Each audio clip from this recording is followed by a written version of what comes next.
네, 오늘 회의 진행을 맡은 화성시 관광진흥과 관광정책팀장 김경아입니다. 화성 국가지질공원 인증 추진을 위한 공청회에 참석해주신 모든 분들께 감사의 말씀을 전합니다. 금일 공청회 진행 순서는 참석자 소개, 인사 말씀, 주제 발표, 의견 청취 및 질의 응답 순으로 진행될 예정입니다. 먼저 바쁘신 와중에도 오늘 이 자리를 빛내주신 내빈분들과 전문가분들을 먼저 소개해드리겠습니다. 화성시 여가문화교육부 박민철 국장님 참석하셨습니다. 화성시 의회 교육복지위원회 송선영 의원님 참석하셨습니다. 화성시 관광진흥과 최민호 과장님 참석하셨습니다. 안녕하세요. 화성시 지질공원 인증 추진의 책임연구원이신 부산대학교 이면수 교수님 참석하셨습니다. 네, 부산대학교 강희철 박사님 참석하셨습니다. 한국현장과학교육협회 박정웅 이사님 참석하셨습니다. 화성시 생태관광협동조합 박혜영 이사님 참석하셨습니다. 화성시 지속발전가능협의회 손세진 팀장님 참석하셨습니다. 네, 이외에도 공청회를 빛내주기 위해 어려운 발걸음을 해주신 지역 주민 여러분께 깊은 감사의 말씀을 드립니다. 회의 시작에 앞서 화성시 여가문화교육국 박민철 국장님의 인사 말씀이 있겠습니다. 무대 중앙으로 이동해 주시기 바랍니다.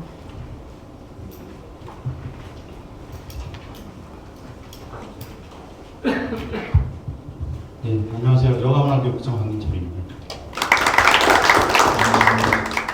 저희가 지질공원 예비인증을 작년에 받고 이제 그 조건이 이행 조건이었던 그 프로그램이라든지 지역 주민 참여, 그다음에 같이 활용할 수 있는 그러한 여러 가지 사항들에 대해서 저희가 지난 1년간 준비를 많이 했습니다. 그래서 그 프로그램이라든지 상품 개발에 대한 것, 그 프로그램에 대한 것은 지난번에 최종 용역을 통해서 저희가 그 여러 가지 지역하고 같이 연계할 수 있는 프로그램들을 좀 개발을 했습니다. 그래서 저희가 독자적으로 저희만이 뭐 단독으로 하는 것이 아니고 여기 이제 아까 이제 인사드릴 때 말씀드린 것처럼 전문가 그룹하고 지역에 계신 분들 같이 의견을 들어서 초중고 이렇게 아이들이 같이 참여할 수 있는 방법하고 그 다음에 지역 주민들하고 어떻게 연계할 건지 그 다음에 이 지질공원을 통해서 어떻게 우리가 지역에 대한 것을 상품화하고 프로그램에 할 건지까지도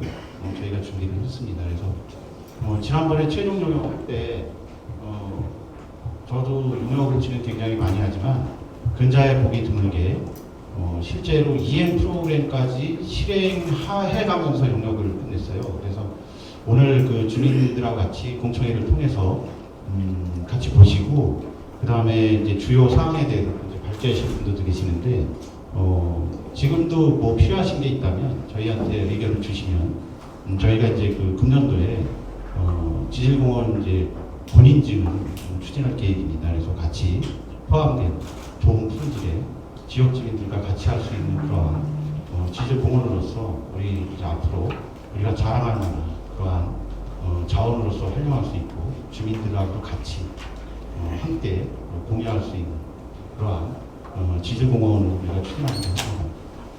앞으로 이제 진행되는 부분에 대해서도 많은 그 관심을 가지시고 지속적인 관심을 가져주시면 저희가 그만큼 더 성장 발전할 수 있도록 하겠습니다. 오늘 참여해 주셔서 감사드리고 지금 진행되는 것도 많은 관심 가져주시기 바랍니다. 고맙습니다. 그리고 저희 그 의회에서도 관심이 많으신데 송선영 교육복지위원회 의원님 의원님 같이 참석하셨어요. 잠깐 말씀 좀 듣고 하시죠. 저희 많은 우리 그림을 만드는요 예산이 필요해요. 네, 다시 인사드리겠습니다. 시의원 송선영입니다. 잠깐만에 뭐 준비도 안 하고 얘기하는 건데 지질공원을 하면 우리 주민들은 뭐가 좋을까? 이 자연을 보존하고 또 이 지질공원을 통해서 어떤 교육 프로그램도 만들어내고 관광 상품도 만들어내고 그럼 우리 지역 경제에 도움이 좀 되지 않을까.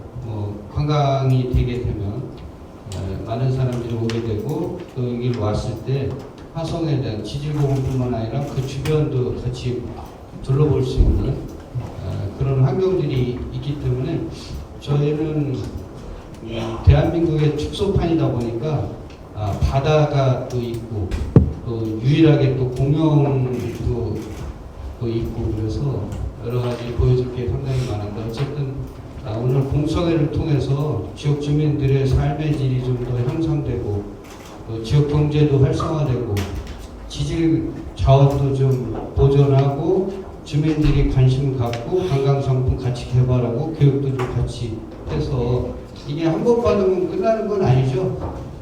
4년에 한 번씩 재인증하고 뭐 이렇게 되는 것 같습니다. 그래서 오늘 여기 오신 분들이 또 귀한 시간 내주셨는데 오늘 또 여러 가지 좋은 지질공원에 대한 내용에 대해서 많이 공유가 될 것 같은데 저도 잘 경청하고 이 지질공원 인증이 잘 될 수 있도록 의회에서 예산이나 이런 부분들로 여러분들에게 답하도록 하겠습니다.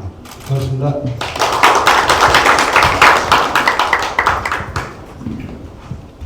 네, 그러면 지금부터 화성 국가지질공원 인증을 위한 공청회를 시작하도록 하겠습니다. 금일 공청회는 화성 지질공원이 갖고 있는 가치와 필요성을 이해하는 시간으로 총 3건의 주제 발표가 있겠습니다. 첫 번째 세션은 부산대학교 임현수 교수님의 국가지질공원 제도의 이해와 화성 지질공원의 소개. 두 번째 세션은 한국현장과학교육협의회 박정훈 이사님의 화성시 지질유산의 생성 과정 및 활성화 방안. 세 번째 세션은 화성시 생태협동조합 박태영 이사님의 지질자원을 활용한 지역관광 활성화 순으로 발표가 진행되겠습니다. 그럼 국가지질공원 제도 및 화성지질공원에 대한 소개로 임현수 부산대학교 교수님의 주제 발표가 있겠습니다. 교수님 무대 중앙으로 이동하여 주시기 바랍니다.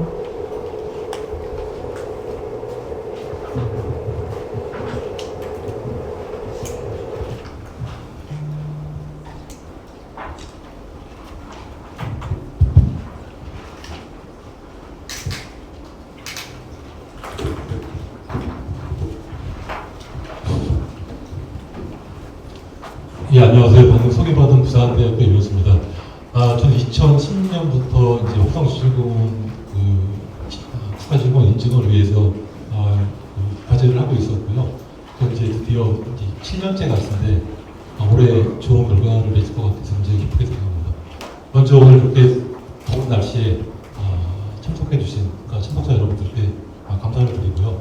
오늘 제가 발표드릴 내용은 기본적으로 일반인 분들이 지질공원이 어떤 것인지에 대해서 잘 모르시기 때문에 지질공원에 대한 기본적인 설명을 드리고 그다음 이제 화성 지질공원에 대한 간략한 설명을 드리는 것으로 하겠습니다. 발표 순서는 지질공원에 대한 정의하고 이념 수준 현황, 그다음에 이제 화성 지질공원에 대한 내용과 마지막에 이제 지역 사회에 화성 지질공원이 어떤 역할을 할 수 있는지에 대해서 말씀을 드리겠습니다. 첫 번째로 지질공원이란 무엇인가에 대해서 설명을 드리겠습니다.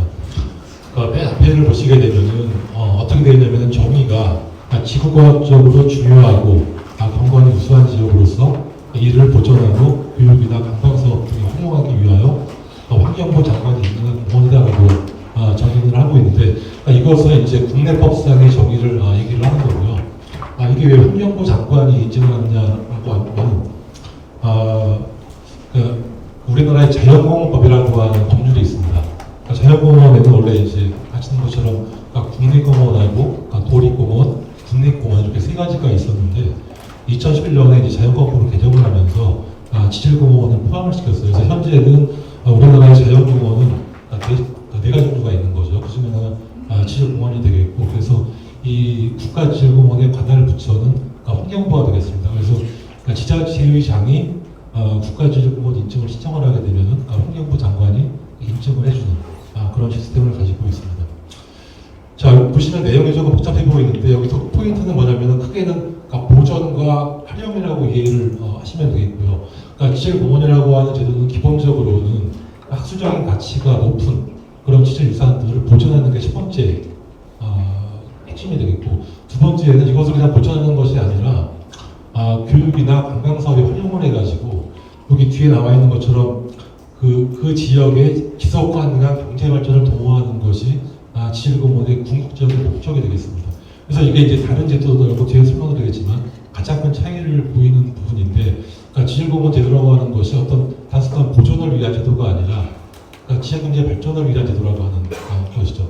그리고 이제 이런 지질공원에는 꼭 지형이나 지질유산만 들어가 있는 것이 아니라 여기 나와 있는 것처럼 생물이나 보고, 역사, 문화 같은 모든 개념들을 포함하고 있는 포괄적인 개념이고, 이런 지질공원을 운영하는 과정에서 가장 중요한 것은 지역 주민들의 참여라고 얘기할 수가 있겠습니다.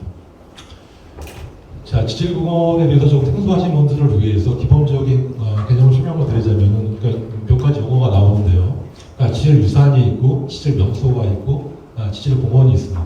그러니까 지질유산이라고 하는 것은 일반적으로 우리가 얘기하는 어떤 학술적인 가치가 있는, 보존 가치가 있는 그런 유산들을 통칭해서 지질유산이라고 하고, 지질명소라고 하는 것은 지질유산뿐만이 아니라 여기 나와 있는 것처럼 지질이 아닌 다른 자연유산, 그 다음에 문화유산, 그 다음에 인프라스트럭처, 기반시설 같은 것들이죠. 이런 것들을 모두 포함할 수 있는 개념이 되겠고, 그리고 이제 여러 개의 지질명소를 묶어놓은, 하나의 경계를 가지고 묶어놓은 그런 공원을 우리가 지질공원이라고 얘기를 하고 있습니다. 그래서 지질공원 내에는 여기 나와 있는 것처럼 여러 개의 지질명소가 포함되어 있고, 얘들을 이어주는 지질 트레일, 지오 트레일들이 포함되어 있습니다. 자, 그 다음에 이제 지질공원 제도하고 다른 제도들하고의 비교에 대한 내용이 되겠는데요. 지금 앞에 나와 있는 지질공원하고 그 세계유산, 생물권 보전 지역이 유네스코에서 운영을 하고 있는 3대 브랜드가 되겠습니다. 그래서 이제 보통은 이제 세계유산 같은 경우에는 이거는 세계유산이나 생물권 보전 지역은 가장 강한 행위 제한을 가지고 있는 제도고, 얘들의 목적 자체가 우리가 가지고 있는 소중한 유산을 무조건 보존하고 보호해야 된다고 하는 개념에서 출발한 제도가 되지만, 지질공원 같은 경우에는 가장 큰 차이가 뭐냐면 행위 제한이 거의 없어요. 그래서 유네스코에서 오히려 지질공원으로 인정을 받더라도 그 기존에 있던 법률은 어쩔 수 없지만 새로운 법률을 이용을 해서 규제를 하는 것을 권장하지 않습니다. 오히려 이제 유네스코에서 권장하는 것은 우리가 그 지역에서 가지고 있는 지질유산을 활용해서 지역 경제를 발전시켜라라고 하는 것들이거든요. 그래서 이제 다른 제도들하고는 근본적인 차이가 있다. 그래서 제가 이제 보통 그 지역 주민 설명회를 다니다 보면 주민 여러분들께서 가장 걱정하시는 것이 그런 것들이에요. 이게 지질공원이 되면은 뭔가 이제 새로운 법률에 의해서 규제를 하고 어떤 소유권 행사를 제한받지 않을까라고 하는 걱정을 많이 하시는데, 지질공원은 절대 그런 게 없다는 것을 확실하게 말씀을 드릴 수가 있고요. 다음은 이제 우리나라 국가지질공원 인증 현황인데요. 여기 보시게 되면 이제 1번부터 뭐 15번까지 나와 있죠. 그래서 그 우리나라에서 국가지질공원으로 가장 처음 인증받은 지역은 울릉도 독도 지역입니다. 그다음에 두 번째가 제주도가 되겠는데, 근데 재밌는 건 뭐냐면은 우리나라에서 최초의 지질공원은 제주도입니다. 그러니까 제주도 같은 경우에는 국가지질공원으로 인증을 받기 전에 이미 세계지질공원으로 인증을 받은 지역이에요. 그래서 2010년도에 지금 이제 울릉도 독도가 국가지질공원 인증받은 게 2012년 12월 17일이에요. 두 군데가 같이 받았는데, 근데 제주도는 이 2010년도에 유네스코 세계지질공원으로 인정을 받았던 거죠. 왜 그러냐면은 그 당시에는 국내에 지질공원과 관련된 법률이 없었어요. 그래서 유네스코에서도 이제 그걸 감안을 해서 국가지질공원이 아니었지만 제주도한테 세계지질공원 인증을 해주게 된 거죠. 그래서 2012년에 이제 울릉도 독도하고 이후로 제주도가 인증을 받았고, 2013년도에 이제 내륙에서 처음으로 이제 부산에서 인증을 받았고요. 그다음에 가장 최근에 올해 이제 그 고금산 군도하고 그 의성 지역이 인증을 받아가지고 현재는 우리나라 15군데 지역에 국가지질공원이 있고, 지금 화성이나 문경, 그다음에 울산, 보성 지역이 국가지질공원 인증을 추진을 하고 있습니다.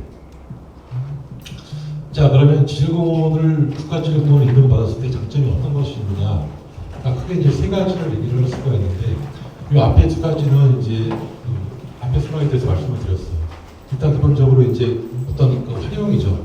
교육과 그 다음에 이제 관광산업에 활용을 해서 지역경제 발전에 이바지할 수 있다는 내용이고, 실제로 이제 아래에 나와 있는 그래프들이 그 내용들입니다. 그래서 제주도나 청송, 한산강 지역 같은 경우에는 국가지질공원하고 세계지질공원 인증을 받은 다음에 보시는 것처럼 관광객의 숫자가 급속하게 증가하는 것을 볼 수가 있고, 사실 최근에 이제 이런 어떤 정량적인 데이터들이 굉장히 많이 나오고 있어요. 관광객만 늘어나는 것이 아니라 실제로 이제 경제적인 수입 증가 효과가 있다는 것들이 계속 보고가 되고 있고, 근데 저는 이제 개인적으로 가장 중요하게 생각하는 게 마지막 부분인데, 국가지질공원 인증을 받아가지고 지질공원을 운영을 하게 되면은 일단은 그 지역의 브랜드 가치가 올라간다라고 하는 거죠. 브랜드 가치가 올라가고 지역 주민들의 자긍심이 높아지고, 그다음에 결속력을 강화할 수 있다라고 하는 장점이 있다라고 하는 겁니다. 이거를 가장 잘 보여준 지역이 어디냐면 청송입니다. 청송. 청송 같은 경우에는 여기 보시겠지만 이제 우리나라에서 4번째로 국가지질공원 인증을 받았는데, 세계 지질공원은 굉장히 빨리 됐어요. 그래서 우리나라에 지금 제주도하고 청송, 그다음에 부등산, 한탕나, 그다음에 이제 올해 전북 서해안권이 이제 인증을 받기로 예정이 되어 있는데, 우리나라의 2번째 세계 지질공원 청송입니다. 이건 뭐냐면은 그 청송, 과거에는 청송하면 가장 어떤 이미지가 떠오르면 가장 먼저 떠오르는 이미지가 감호소였어요. 그래서 이제 충성 군수님이 그 이미지를 바꾸겠다라고 해가지고 지질공원 쪽에 거의 올인하다시피 하시면서 굉장히 적극적으로 활동을 하셨고, 그래서 굉장히 빠르게 국가지질공원과 세계지질공원 인증을 받았고, 그 이후에 이제 굉장히 브랜드가 높아진 효과를 톡톡히 보고 있는 거죠. 그리고 이제 화성 같은 경우에도 제가 알고 있기로는 그 지역명에 갇히는 이미지가 그렇게 썩 좋지는 않은 걸로 알고 있어요. 영어 때문에 그런지 상인의 추억 이런 것 때문에 좀 안 좋은데, 그러니까 이제 제가 이제 부산에 있지만 제가 이제 화성지질공원 일을 한다라고 해서 조금 뜬금없게 생각하실 수도 있겠지만, 사실은 이제 제가 원래 고향이 수원이고요. 군 생활을 여기 화성에서 했어요.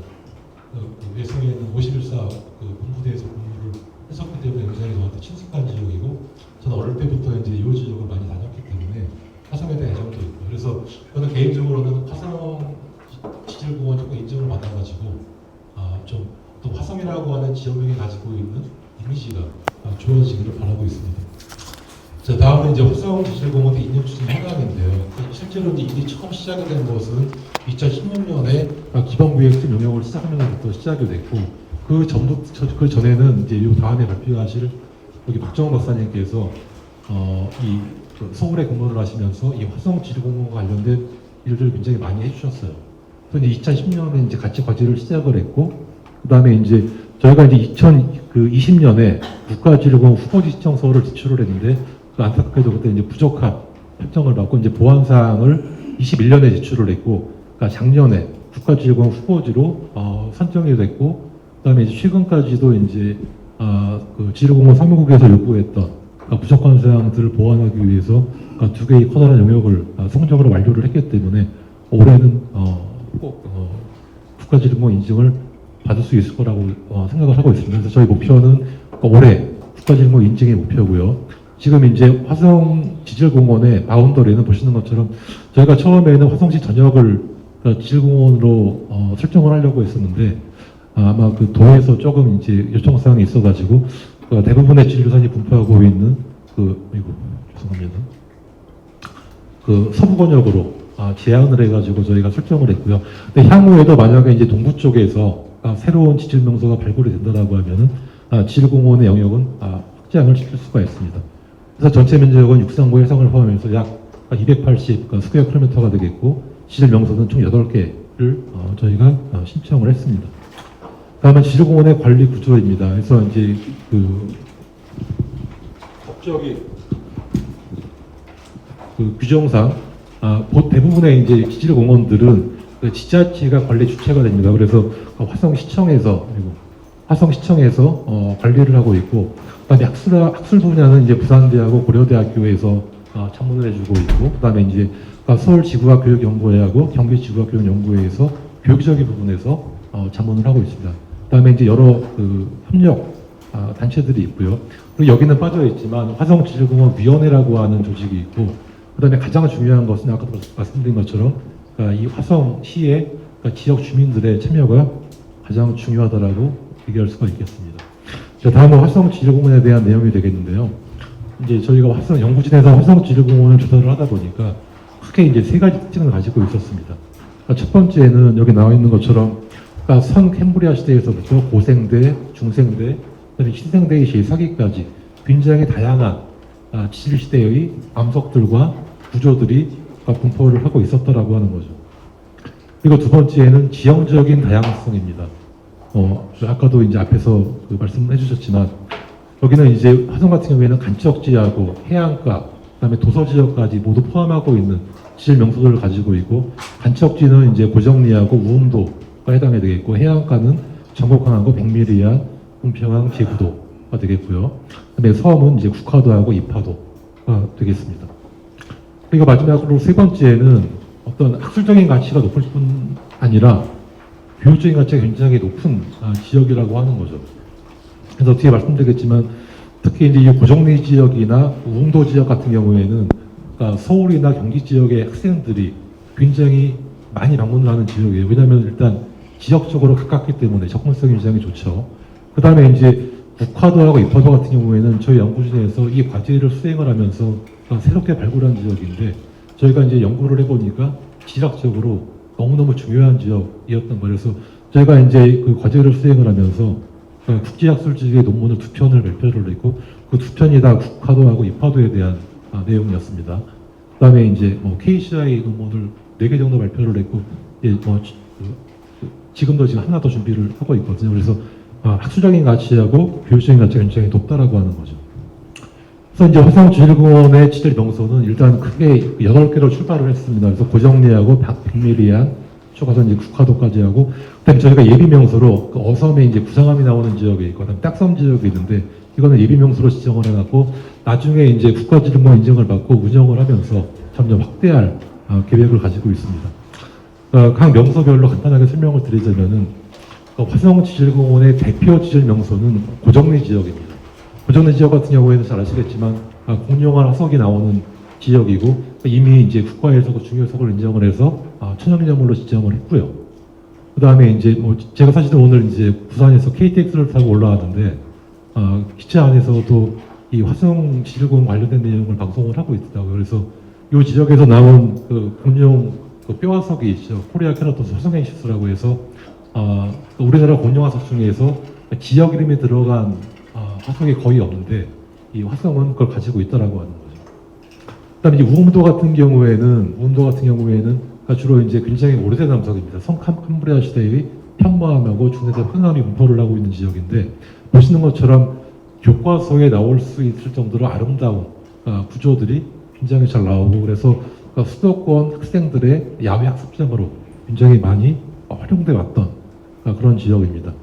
그 다음에 전곡항 같은 경우에는 이제 층상 응위암이라고 해서 응위암 중에서도 층리가 잘 발달되어 있는 그런 독특한 응위암이 분포를 하고 있고요. 백악기의 탄도 분지에 해당이 되는 지역이고, 지금보다 훨씬 뜨거웠던 시기죠. 백악기의 이 한반도의 기후 변화를 유출을 할 수 있는 그런 중요한 지역이 되겠고, 제주도는 주민 여러분들도 잘 알고 계실 거예요. 조석에 의해 가지고 하루에 2번씩 바닷길이 열리는 그런 지역이고, 그다음에 매바위라고 하는 아름다운 시스텍이 분포를 하고 있는 지역이라서 그 사진 작가들이 많이 방문하는 지역이 되겠죠. 그다음에 백미리안하고 은평항 지역 같은 경우에도 바닷가 지역인데 여러 가지 다양한 지질 구조들이 분포를 하고 있고, 특히 이제 백미리안 같은 경우에는 갯벌 체험이 가능한 그런 그 체험형 지질 명소라고 할 수 있고, 은평항은 낙조가 아름답기 때문에 경관형 명소로 말씀을 드릴 수가 있겠습니다.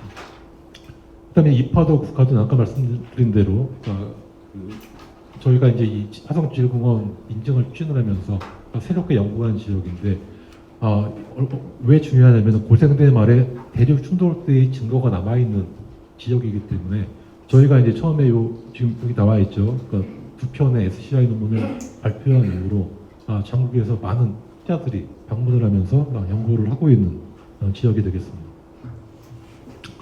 자, 다음은 그러면 우리가 지질공원이 됐을 때, 국가지질공원이 됐을 때 어떤 효과가 있는지에 대한 내용이 되겠는데요. 이제 첫 번째는 어떤 지질공원이든 지질공원 해설사라고 하는 제도가 있습니다. 그래서 그 지자체에서 해설사분들을 교육을 시킨 다음에 임명을 해주죠. 그러면 관광객들이 미리 신청을 하게 되면은 지질공원 해설사분들이 그 방문객들한테 설명을 해줄 수 있는 제도가 있는데, 이 지질공원 해수사는 대부분이 그 지역 주민들이 교육을 받고 활동을 하세요. 그래서 이런 해수사 활동을 통해 가지고 주민 소득을 향상을 시킬 수가 있고요.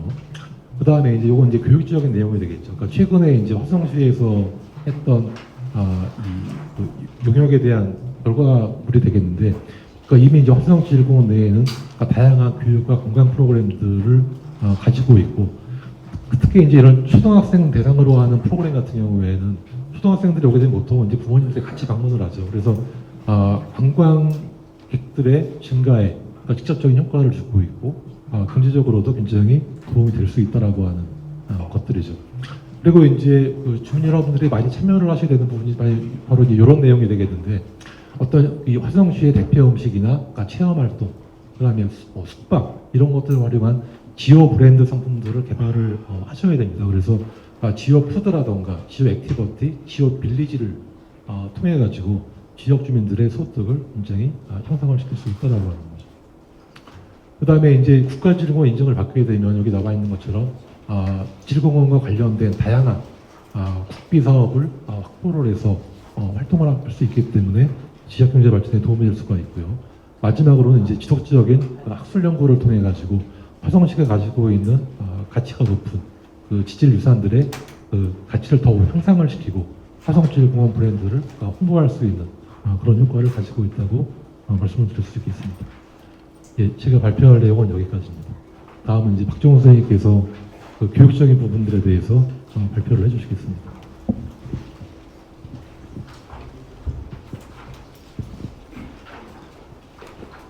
네, 다음 발표로는 화성시 지질유산의 생성 과정 및 화성지질공원 활성화 방안이라는 주제로 한국환경과학교육협회 박정호 이사님의 주제 발표가 있겠습니다. 안녕하세요. 반갑습니다.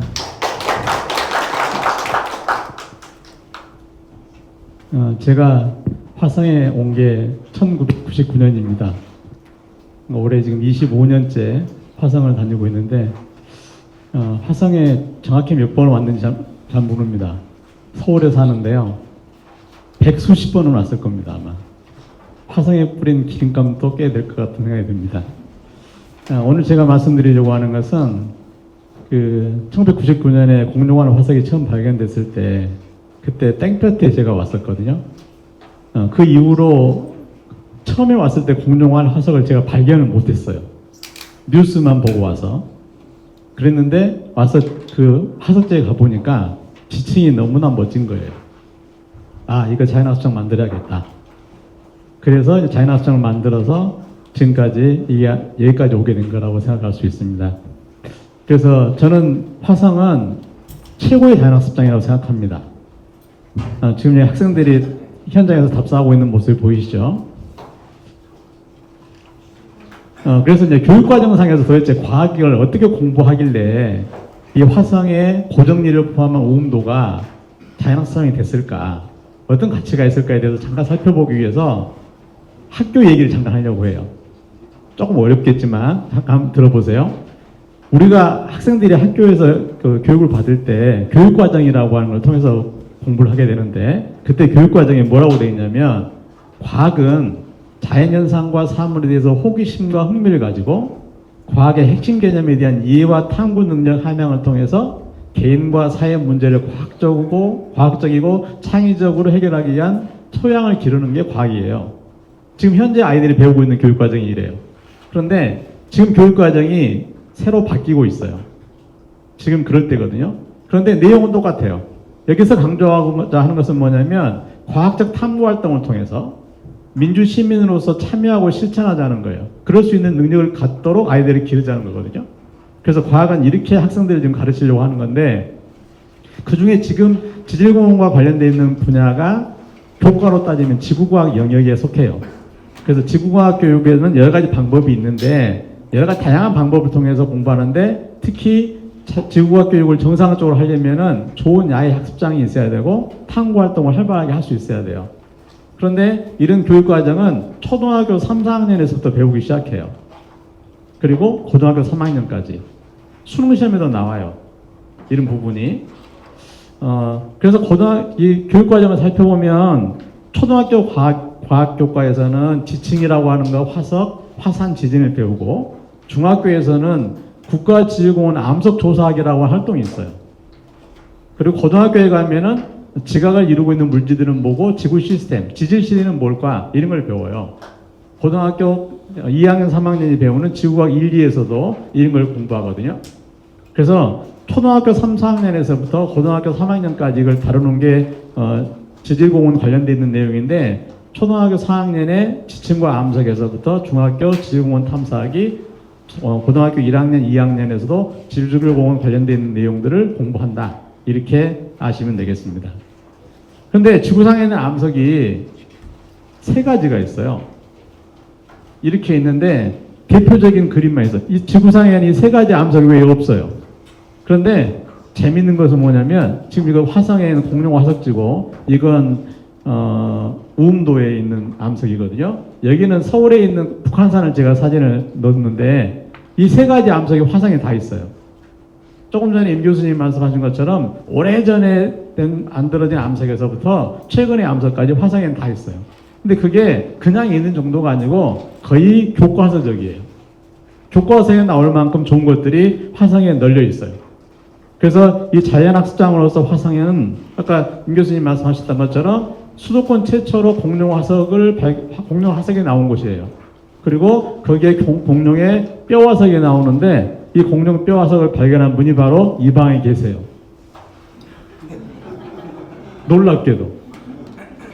누군지 찾아보세요. 그리고 이 모든 것들이 초중고등학교 교육과서에 다 나오는 거예요. 20년 이상 계속해서 이걸 활용하고 있는 중이고, 그래서 조금 전에 말씀드린 것처럼 굉장히 많은 암석과 다양한 지질 구조가 있는 곳이 화성이라서 저는 국내에서 가장 많이 활용되고 있는 자연학습장이에요. 20년 동안. 그리고 여기에는 이러한 지층과 화석뿐만 아니라 갯벌도 있고 해안 지형도 있기 때문에 관광지로서 충분하고, 또 여기 우리 이제 다음 발표자가 또 하실 텐데, 생태와 조류 탐사를 겸한 친환경 관광지로서도 화성은 최고 적합한 곳이다. 이게 바로 우리나라 유일하게 아까 화성이라는 이름을 가지고 있는 천연기념물로 지정된 공룡 뼈 화석이에요. 이거 보는 거 어렵지 않아요. 그냥 화석지만 가면 항상 볼 수 있어요. 이건 또 대부분의 중요한 화석들은 천연기념물센터에 가 있거든요. 근데 얘는 현장에 와 있어요. 지금 화성시에서 조치를 해가지고. 그리고 이건 화성시 공룡 고정리에서 발견된 공룡 알 화석 둥지예요. 근데 얘는 화성에 없어요. 어디에 있냐면 천연기념물센터에 있어요. 대전에. 제가 지난 2월 달에 가서 현장에서 찍어 왔어요. 화성에 있는 것은 이거 복제품만 있어요. 근데 이건 어쩔 수 없어요, 이제. 천연기념물센터에서 복원해야 되는 거고. 그리고 우리가 방문자 센터에 가면 이런 많은 공룡 화석을 볼 수 있는데, 송산면의 고정리나 쌍정리 주변에 사신 분들은 집을 새로 짓기 위해서 땅을 파다 보면 공룡 알 발견할지도 몰라요. 그러면 묻어버리지 마시고 그냥 갖다 주시면 전시관에 전시할 수 있어요. 지정자가 누구라는 이름까지 다 써드립니다. 혹시 집터기 하실 때 나오면 신고해 주시면 되겠습니다. 그리고 이제 아까 말씀드렸던 것이기 때문에 생략을 하려고 하는데, 화성에는 지구의 역사로 보면 굉장히 긴 시대가 있거든요. 이게 46억 년 전부터 현재까지예요. 근데 우리 화성에 있는 지질 명소들의 시대를 지금 나타내고 있어요.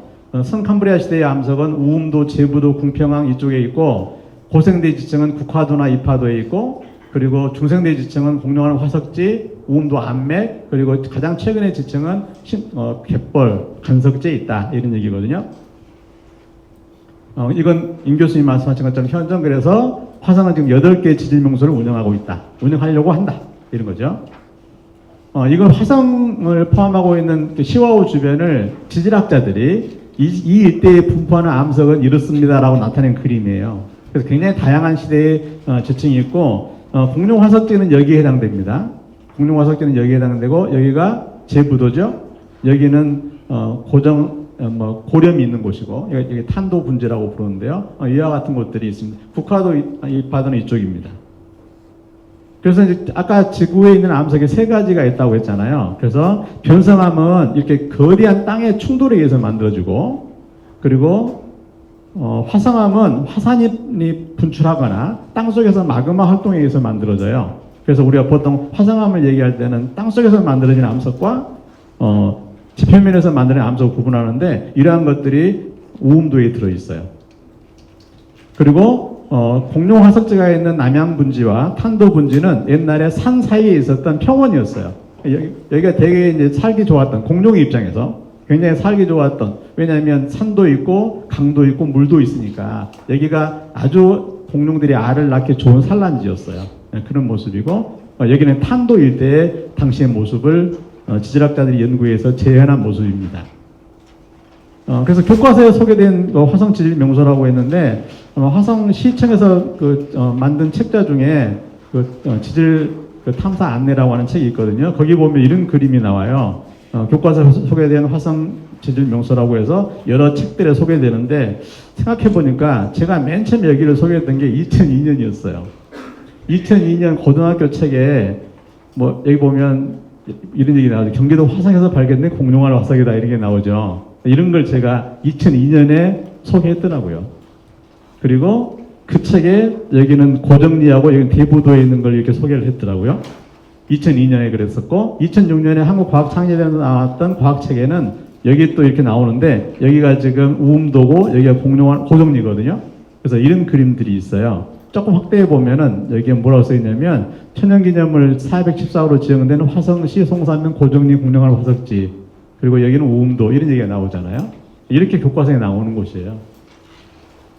그리고 이제 고등학교, 얼마 전까지만 고등학교 학생들이 배웠던 책 중에 우리는 한반도 지질 명소라고 하는 부분이 있는데, 거기에, 여기에 지금 시와호가 이게 나와요. 조금 확대해서 보면 이렇게 나오죠. 시와호 일대에는 많은 공룡알 화석이 나온다. 이게 고정리예요. 그리고 지금 학생들이 공부하고 있는 고등학교 책에는 여기가 나와요. 여기가 지금 우리가 알고 있는 전곡항에 있는 청상응이암이거든요. 여기 아주 멋진 지형이 있는데, 여기가 그 케이블카가 새로 생겼죠. 그 케이블카 스테이션 바로 아래에요. 그래서 그 부분까지도 현재 교과서에 나오고 있고, 여기는 또 고정리에 공룡알 화석지에 있는 지층이거든요. 이렇게 교과서에 여러 곳에서 우리가 화성 지질 명소들을 소개하고 있다. 제가 이제 1999년에 여기 처음 왔다고 했는데, 2000년에 사실은 여기를 연구해가지고 이런 CD를 냈어요. 시와호로 떠나는 자연사 여행이라고 해서. 그러니까 이걸 제가 천장을 만들어서 전국에 뿌렸어요. 선생님들한테 이렇게 탐사하면 된다고. 그리고 2001년에 여기에서 처음으로 탐사 활동을 했어요. 학생들 데리고. 그게 이제 오른쪽 그림인데, 그래서 중고생을 위한 자연 탐사 캠프라고 해서 시와호로 떠나는 자연사 여행. 그래서 여기가 우리가 화성이잖아요. 보니까 2박 3일 동안 여기서 했어요. 이걸 지금 20년 넘게 해왔던 거예요. 그리고 이제 우리가 그 현장에 나가보면, 이게 이제 공룡알 화석지인데, 여기가 우리가 둥지바위라고 하는 곳입니다. 여기 학생들이 이렇게 빙 둘러서, 주말이면 굉장히 많은 학생들이 와요. 어떨 때 제가 지난 한 달 전쯤에 가서 보니까 버스가 10대 있더라고요. 그 화석지에 있는 방문자 센터에. 그때 학생들이 공부하고 있는 모습들이에요. 이렇게 탐사 활동을 할 수 있다는 거죠. 우리 해설사 선생님들하고도 얼마 전에 갔던 모습이에요. 해설사 교육도 여기서 하고 있고, 우리나라 전국의 지질공학 해설사를 양성하는 교육을 하는데, 그 해설사들도 여기 와서 교육을 받습니다. 하루 동안 프로그램으로. 그러니까 우음도에서도 이와 같은 학생들의 활동 모습을 볼 수 있어요. 학생들은 대개 한 10명 내외 학생들이 이렇게 그룹 모여서 선생님과 함께 공부를 하고 있는 거예요. 여기에. 지금 여기다 탐방로가 훨씬 더 잘 갖춰져 가지고 아마 이제 올 가을부터는 훨씬 더 쾌적한 상태여서 활동을 할 수 있을 거예요. 이렇게 좀 활동하고 있는 모습들이고요.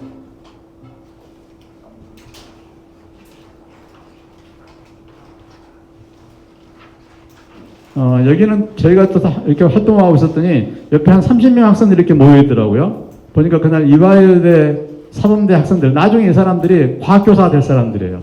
그러니까 나중에 이 학생들이 교사가 되면 또 학생들 데리고 오겠죠. 이렇게 계속해서 선순환 관계가 이루어지고 있다는 거죠. 거기의 모습이고요. 이거 땡 해서 영상을 한번 보세요. 되나요?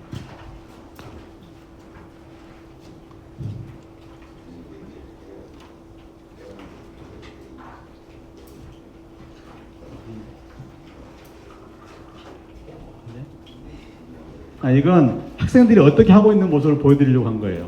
현장에서 학생들이 놓고서 지금 자기들끼리 4명이 앞에서 놓고 자기들 토론하면서 활동하고 있는 모습이거든요. 그걸 보여드리려고 했던 건데. 그리고 여기는 그 전국항 아까 말씀드렸던 스테이션 바로 아래, 이 아래에 여기 있는 지층의 모습들이에요. 여기도 학생들이 이렇게 현장에 가서 정말로 교과서적인 단층이 여기 있어요. 이 발견자가 또 여기 있어, 이 방에. 저한테 아주 신기한 게 있다고 그래서 같이 갔었습니다. 지금 학생들이 현장에서 지금 단층들을 관찰하고 있는 모습들이에요. 그래서 제가 보기에 화성제주공원은 최고의 자연학습장이고, 조금 전에 말씀드린 것처럼 교과서에 나오는 내용들의 학습 내용이 아주 풍부합니다. 그리고 여기는 많은 학생들과 교사들이 활용할 수가 있어서 가치가 높고, 그리고 접근성이 아주 좋아요. 서울에서도 1시간 반이면 올 수 있기 때문에 아주 활동하기가 좋고, 그리고 주변에 또 바다를 끼고 있어서 먹거리가 풍부하죠. 저는 개인적으로 송산 포도를 아주 좋아합니다. 그리고 이러한 그 학생들과 또 어린이들이 같이 오니까 미래 탐방객들은 계속 증가할 것이고 지역 발전에도 크게 기여할 수 있을 거다. 그리고 지역 주민들에게는 이러한 멋진 명소가 우리 동네에 있다는 사실이 자긍심을 갖게 하고 예양심을 갖게 하는 그러한 동기가 될 거다. 이렇게 생각합니다. 그래서 앞으로 계속해서 이와 같은 활동을 통해서 교육용 자연학습장으로 활용하면 되겠고, 그리고 이 교육용 자연학습장에 대한 내용은 제가 지금 다 말씀드렸고, 이것들은 앞으로 지질과 생태를 묶는 테마여행 명소로서도 많이 활용할 수 있을 거다. 그리고 이제 이번에 지질 공원에 포함되어 있지는 않지만 세계유산이 있잖아요. 윤건능이라고 연계하거나 또 매양리, 3.1운동 유적지 등을 연계하면 또 다른 새로운 프로그램을 만들 수 있을 거라고 생각합니다. 그래서 아주 유용하고 좋은 국가지질공원이 탄생을 해서 이게 이제 네임밸류도 높이고 화성이 훨씬 더 자랑스러운 프로그램이 될 수 있으면 좋겠습니다. 이건 제부도에서 어느 날 이렇게 멋진 낙조를 봤습니다. 직접 찍은 겁니다. 네, 감사합니다.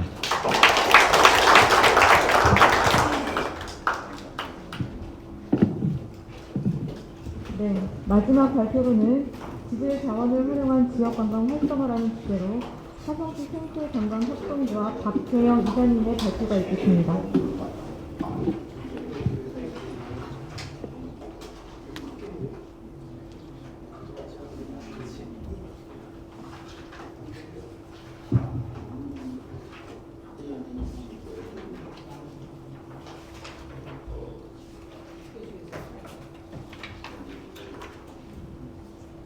네, 주민 대표로 나왔습니다. 화성시 생태관광협동조합 박혜영 이사입니다. 반갑습니다. 우리 박사님께서 1999년부터 화성 지질 탐사를 통해서 화성의 지질 자원을 전국적으로 이 가치를 높여주신 역할을 하셨습니다. 그동안 그 화성의 지질 자원들은 지질 교육을 통해서 그 가치가 증명이 되었고 많이 홍보가 되었다고 생각을 합니다. 저는 오늘 지역 관광으로 지질 자원들을 어떻게 활용하면 좋을지에 대한 발표를 해보도록 하겠습니다. 우선 그 지속 가능한 지역 관광을 하기 위해서는 몇 가지 요소들이 필요합니다. 지질 유산에 대해서 말씀을 하셨는데, 지질 유산 또 역사 문화 자원, 그 생태 자원과 같은 이런 매력 자원들이 있어야지 지역 관광을 할 수가 있습니다. 그런데 이런 매력 자원들만 있다고 지역 관광을 할 수가 있느냐? 이것을 실제적으로 자원 발굴을 하고 운영하고 보존할 수 있는 주체인 주민 참여가 굉장히 중요한 것이죠. 그리고 이것의 가치를, 매력 자원의 가치를 보다 더 상승시킬 수 있는 프로그램과 콘텐츠가 있을 때 이 지속 가능한 지역 관광이 가능하다고 생각을 합니다. 거기에 덧붙여서 탐방로나 관광 안내소, 체험 관광 거점, 편의시설 이런 것들, 그 관광 인프라가 있으면 훨씬 더 좋겠죠.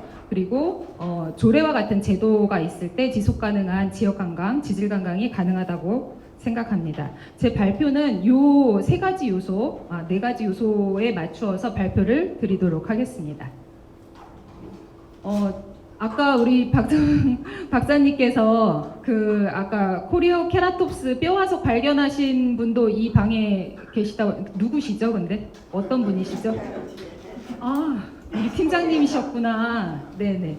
아주 환상의 지금 팀워크가 이루어지고 있는 것 같은데요.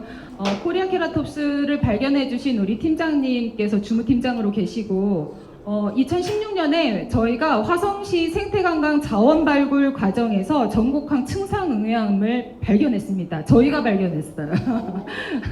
그래서 실상 저희가 이 지역에 들어갔을 때는 전곡항이 지금 요트 체험을 많이 하는 해양 레저의 중심지가 되었는데 그곳에서 하루 종일 체험할 수 있는 거리가 뭐가 없을까 생각을 하면서 갯벌 자원 탐사를 위해서 들어갔던 곳입니다.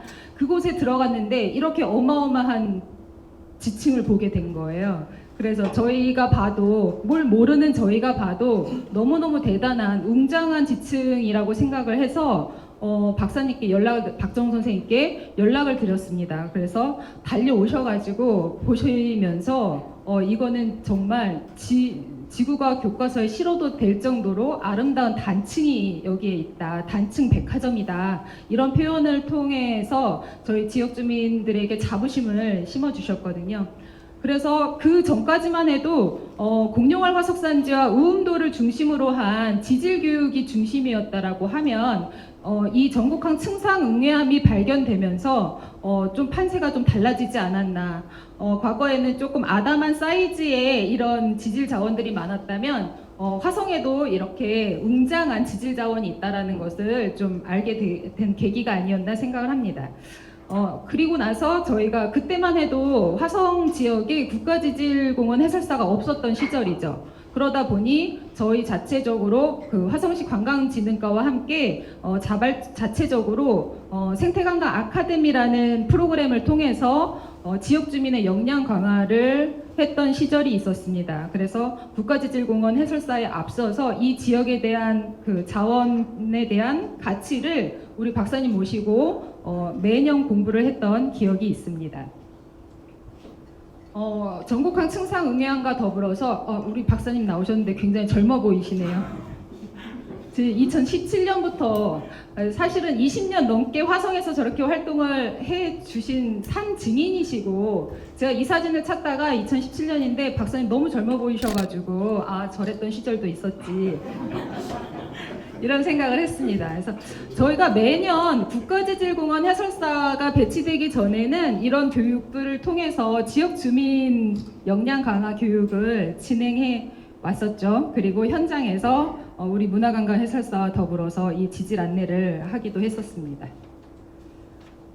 저희가 아까 그 요소 중에는 지속 가능한 관광을 위한 요소 중에는 관광 인프라도 중요하다고 말씀을 드렸는데요. 실제 저희가 인프라 조성에도 참여를 했었습니다. 그래서 우음도 같은 경우에 아주 엄청 예쁜 그리고 가치가 있는 그 캠브리아 시대의 지층이 있는데 그 학습을 하고 나면 어딘가에 뭐 쉴 공간조차도 없는 아무것도 없는 그런 지역이었었는데 이런 생태관광 거점 조성 사업을 경기도 사업비와 화성시 예산을 따서 이렇게 짓기도 했었죠. 그래서 현재 1층은 생태관광 안내 및 체험 공간으로 사용을 하고 있고 2층은 화성지질공원 해설사들이 근무를 하고 있습니다. 저희가 이 센터를 짓고 그 다음에 이렇게 생태 연못을 조성해서 다양한 생태 체험과 지질 관광을 연계를 하고 있습니다. 그동안에는 지질 교육을 통해서 화성의 지질 자원들을 알렸다고 하면 지금은 이제 지질 관광을 통해서 보다 더 확대해야 하지 않나 하고 생각을 하고 있습니다. 지질 교육과 지질 관광의 차이가 무엇일까를 좀 고민해 봤는데요. 지질 교육은 지질 자원 중심으로 진행이 됩니다. 그렇지만 지질 관광이라고 하면 지질 자원 플러스 그 지질과 관계된 다양한 생태 서식지, 생물 다양성까지도 이어진다라고 생각을 하고 그 생물 다양성에 맞춘 문화 다양성까지도 이어지는 관광이 가능하다고 생각합니다.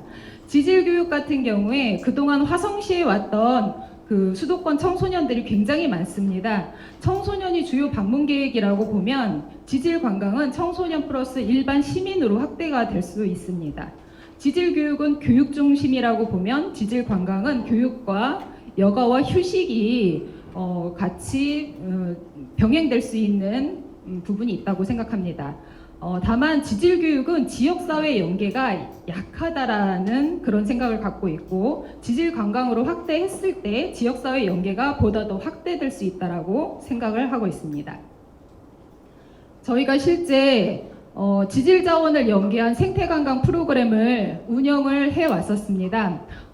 현재까지는 지질관광이라는 이름을 쓰지 않고 생태관광 프로그램을 운영하면서 지질 자원을 활용한 예라고 볼 수 있습니다. 저희 프로그램에는 다양한 공정여행, 마을 해설사 이런 부분에 관심 있는 분들이 많이 참여를 하시는데요. 그런 분들에게 저희 생태관광 프로그램을 운영을 하면서 지질 자원을 소개를 하는 것이죠. 그래서 생태관광 속의 지질자원 활용이라고 보시면 될 것 같습니다. 그래서 이 부분은 우음도에서 진행했던 생태관광 프로그램이고, 심지어 요 밑에 보시면 제주도에서도 저희 쪽으로 역량강화 연수를 오셨거든요.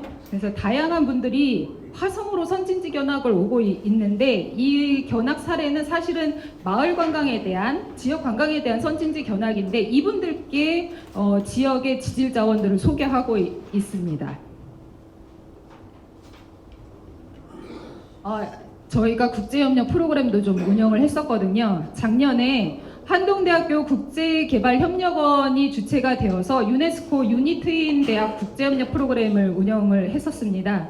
그러니까 네팔과 몽골, 필리핀 대학원생들하고 교수진 45명이 화성을 방문해 주셨는데, 지역 공동체들이 어떻게 지역 관광을 통해서 지역 경제를 활성해 나가는가 하는 부분을 알기 위해서 화성을 오셨고요. 저희 사례를 소개하면서 이분들께도 지질 자원들을 이렇게 소개를 했죠. 사실은 이분들께 뭐 통역사가 있었습니다만은 그 지질 자원의 가치도 홍보를 했습니다만, 그 경관 자체를 굉장히 예뻐하고 경관에 반해서 사진 찍느라고 정신이 없었던 그런 기억이 있었습니다.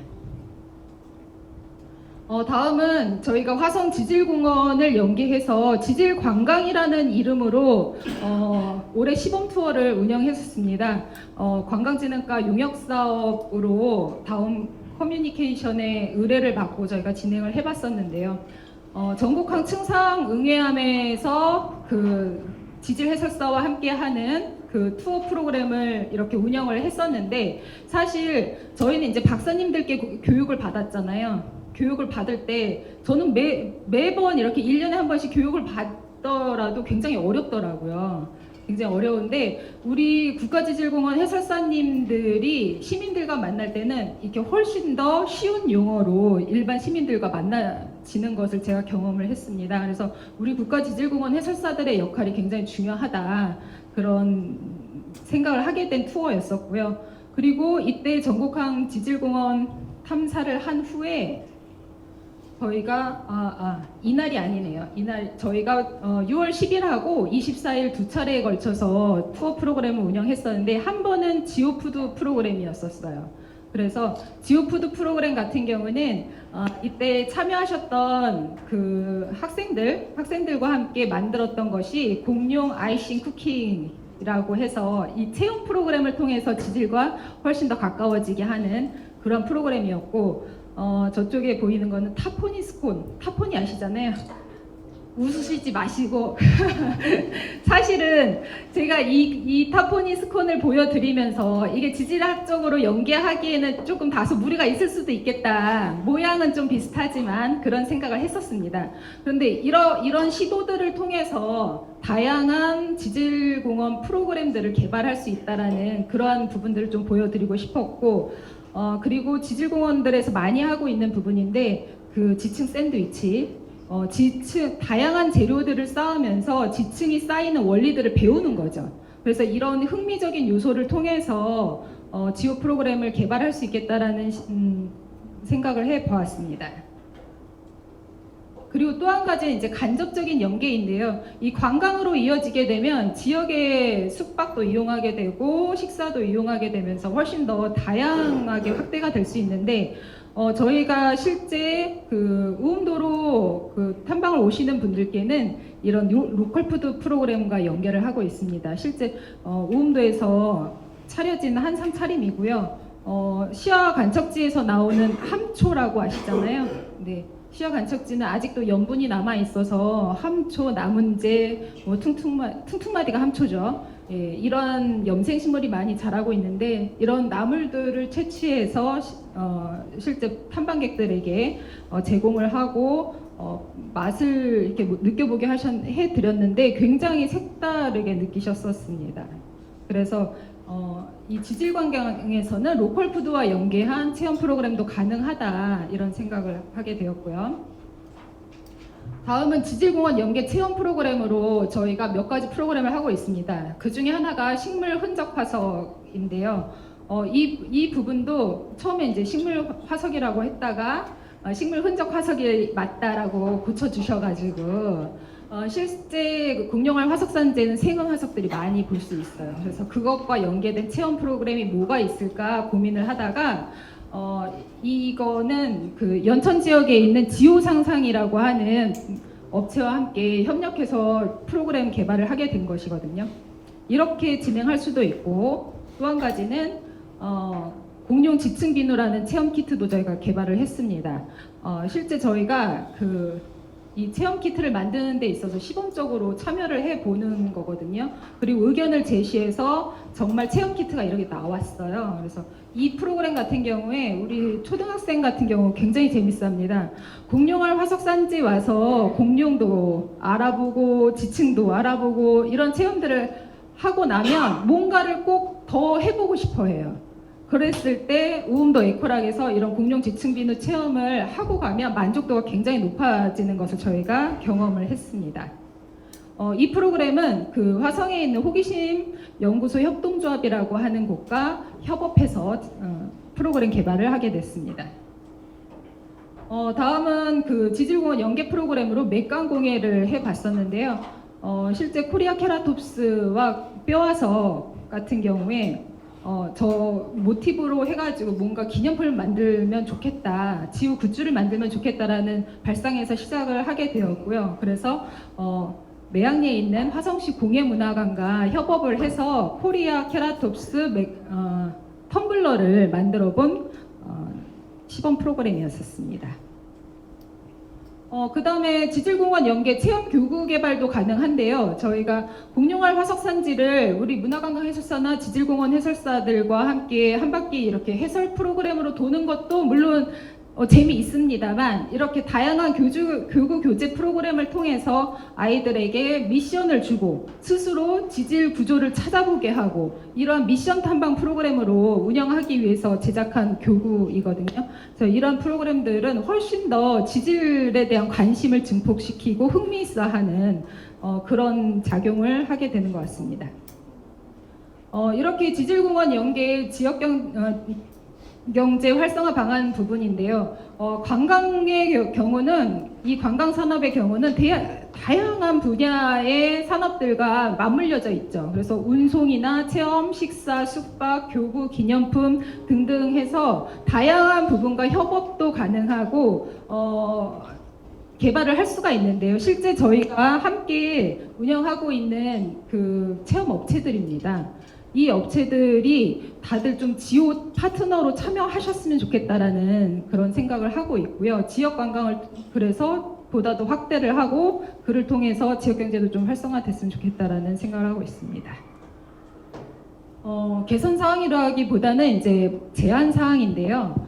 이 지역 관광의 지질 자원을 활용하는 프로그램을 확대한다는 것, 말씀드렸다시피 지오 파트너가 그만큼 더 많이 늘어나야 될 걸로 보여지고요. 그렇게 한다고 하면 훨씬 더 다양한 지질 관광이 가능할 것이라고 생각이 됩니다.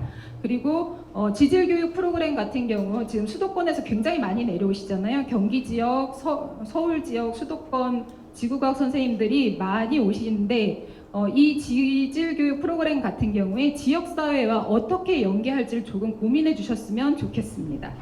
그리고 화성 관내학교 같은 경우에 청소년들이 지금 공룡알 화석산지나 우음도 이 지질자원의 가치가 어마어마함에도 불구하고 잘 연계되지 않고 있거든요. 그래서 관내 학생들이 화성 지질공원을 이용하고 미래 세대로서 이 지질 자원들을 잘 보존해 나가는데 같이 했으면 좋겠다는 생각이고요. 그리고 마지막으로 지질공원 안내소나 체험 거점처럼 거점 공간 마련을 통해서 이 프로그램들이 조금 더 활성화된다고 하면 지역경제 활성화에도 기여할 수 있을 거라고 생각합니다. 이상으로 발표를 마치겠습니다. 네, 이상으로 세 분의 주제 발표가 모두 끝났습니다. 질의와 의견 청취를 위해 장례를 잠시 정리하도록 하겠습니다. 장례를 정리하는 동안 저희 화성 국가지질공원에 큰 관심을 보여주신 김대선 서신위원장님 참석하셔서 소개해드리겠습니다.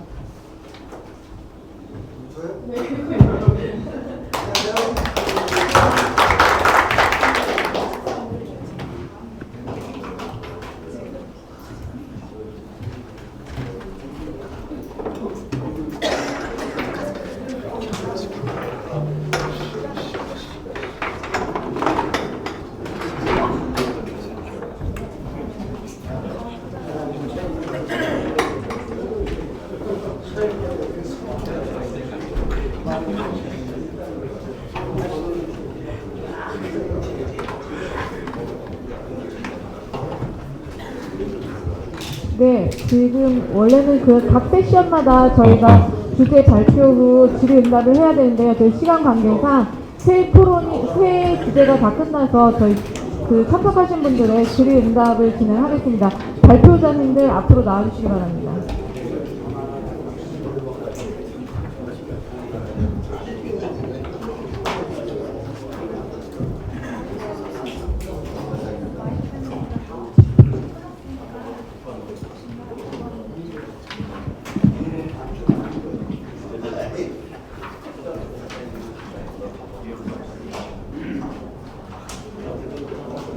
네, 다음은 의견 청취 및 질의응답의 시간으로 화성 국가지질공원 인증 추진과 관련하여 좋은 고견이나 궁금하신 사항이 있으신 분들께서는 손을 들어 질의하여 주시기 바랍니다.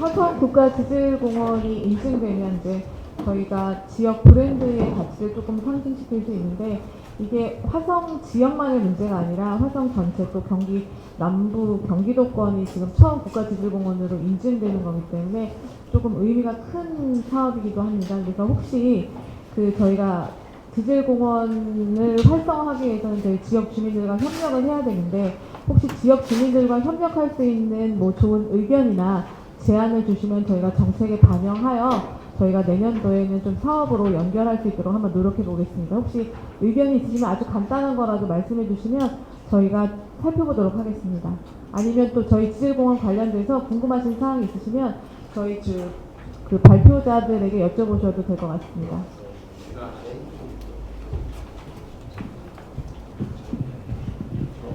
예, 저는 담당 국장인데요. 제가 질의하면 그래도 질의를 좀 해보겠습니다. 아까 박혜영 그 이사님께서 그 지역 연계에 대한 강강하고 하면서 로컬 푸드하고 연계시키거나 지역에 있는 먹거리 이런 걸 얘기했거든요. 근데 지금 저기 보면 지질공원이라는 그 심벌이 있어요. 근데 우리 백미리도 이번에 그 지질 그 명소가 돼서 같이 지질공원 범위에 들었거든요. 근데 백미리 같은 경우에 체험을 해요. 어촌 체험도 하고 농촌 체험도 하고 하는데 거기에서도 이제 바지락 캐기를 하거든요. 근데 거기 일부 바지락을 채취를 해서 판매를 할 때 지질공원 그 마크 심벌을 붙여서 판매할 수 있나요?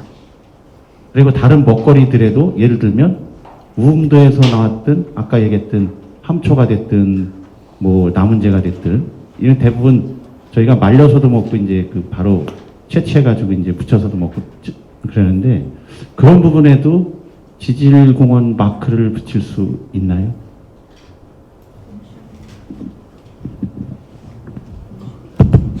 예, 좋은 질문이시고요. 이게 보통 이제 사람들이 착각하고 있는 게 어떤 게 있냐면, 우리가 보통 지질공원에서 지오푸드라고 하는 거를 얘기를 하는데, 지오푸드 그러니까 꼭 뭐 지질학 쪽이랑 관련이 된 것들만 지오푸드가 될 수 있다라고 생각들을 하세요. 근데 실제로는 그렇지 않고요. 외국의 경우를 보더라도 굉장히 다양한 그 지역의 특산품 같은 경우에는 모두 지오푸드를 사용을 할 수가 있고, 예를 들어서 이제 뭐 제가 있는 부산 같은 경우에도 어떤 게 있냐면은 뭐 짭짤이 토마토, 그 다음에 뭐 생선마늘 막걸리 이런 것들이 지오푸드에 포함이 되어 있습니다. 그러니까 뭐 아까 이제 박정호 선생님 좋아하신다는 뭐 송산 포도라던가 국장님 말씀하신 뭐 바지락, 그다음에 함초 이런 것들도 다 그 지오푸드로 개발을 하셔가지고 사용을 할 수가 있고, 근데 이제 어떤 게 있냐면은 이게 지오푸드로 선정을 해가지고 판매를 할 경우에는 그러니까 지질공원 쪽에서 관리를 조금 하셔야 돼요. 그래서 이제 보통은 이 지오 브랜드들을 시에서 이제 지질공원을 운영을 하기 때문에 그러니까 시에서 선정을 먼저 하셔야 되고, 이제 가급적이면 이제 우수한 업체, 믿을 만한 업체를 선정을 하시고, 그거를 뭐 보통 2, 3년 주기로 개인증을 해주거든요. 그래서 뭐 어떤 이제 지질공원이랑 관련된 지오 브랜드, 지오 파트너 이런 뭐 식당이라던가 뭐 숙박업소라던가 그러니까 이런 데는 그 앞에다가 이제 지오 파트너라고 하는 팻말을 붙여줍니다. 그리고 이제 지질공원 홈페이지를 통해서 홍보도 해주고요. 그러니까 그 대신에 그만큼, 근데 예를 들어가지고 이제 그 지오 파트너라고 해서 방문을 했는데 여기서 뭔가 이제 안 좋은 경험을 했다 그러면은 그 사람들이 굉장히 그 화성 지질공원에 대한 이미지가 안 좋아지겠죠.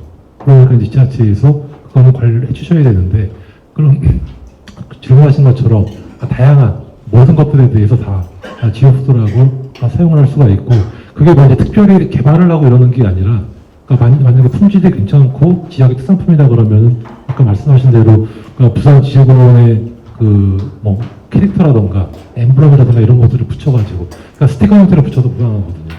그래서 판매를 하시면 좋을 것 같습니다.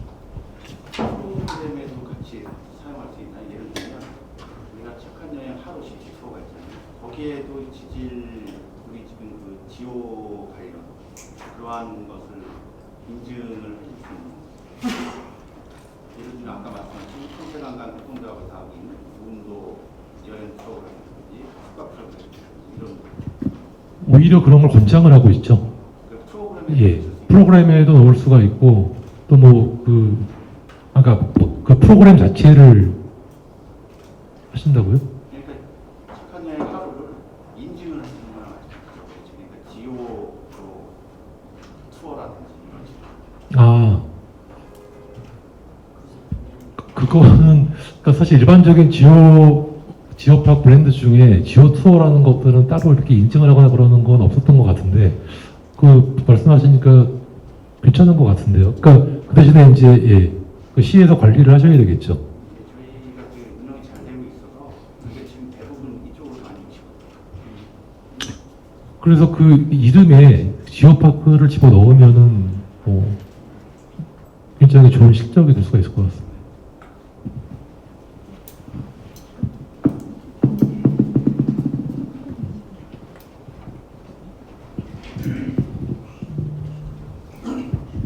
얘기를 군평리 이장 박경배입니다. 얘기를 해야 되나 말아야 되나 하다가 일어났습니다. 학술적으로는 정말 여러 가지 지형이 있고 교과서적으로는 우리가 배워야 되고 지켜 나가야 될 건 맞아요.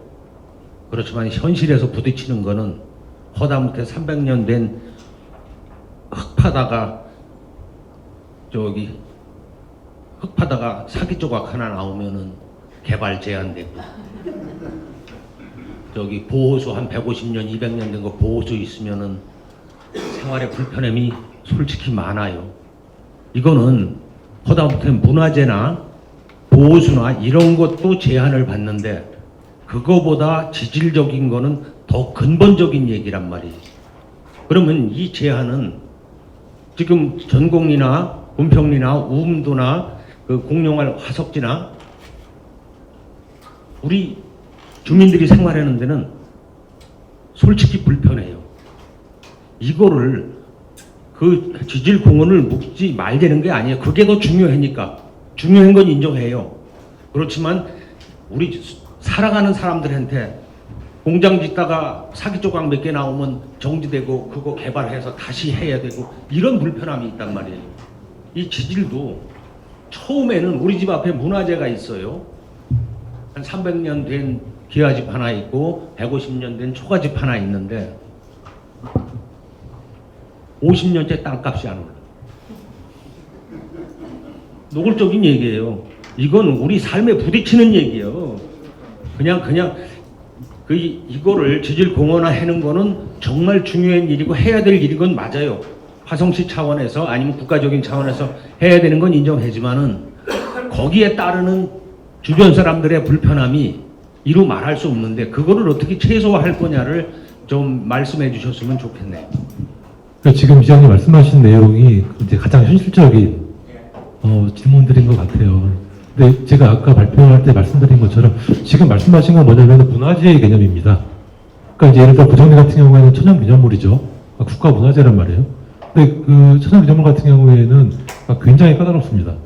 그러니까 개발 제한이 걸릴 수밖에 없고 소유권 행사를 하기가 어렵고. 근데 이제 아까 말씀드린 것처럼 그쪽은 담당 부처가 문화재청이에요. 근데 지질공원 아까 말씀드린 것처럼 환경부거든요. 전혀 다릅니다. 관할 부처가 다르고 그 고정리가 화성이 국가지질공원이 되고 그 지질명소에 고정리가 포함된다라고 해가지고 천연기념물을 없앨 수는 없어요. 그러니까 이미 기존의 법률로 보호를 받고 있는 지역은 저희가 선정될 수는 없습니다. 근데 이제 확실하게 말씀드릴 수 있는 거는 국가지질공원 인정을 받는다라고 해가지고 새로운 규제가 생기는 건 절대 없다라고 하는 거죠. 처음에 문화재 지정될 때요 아무 지장 없다고 해서 우리 동네도 글쎄요, 그거는 제가 드린 말씀이 아니라서.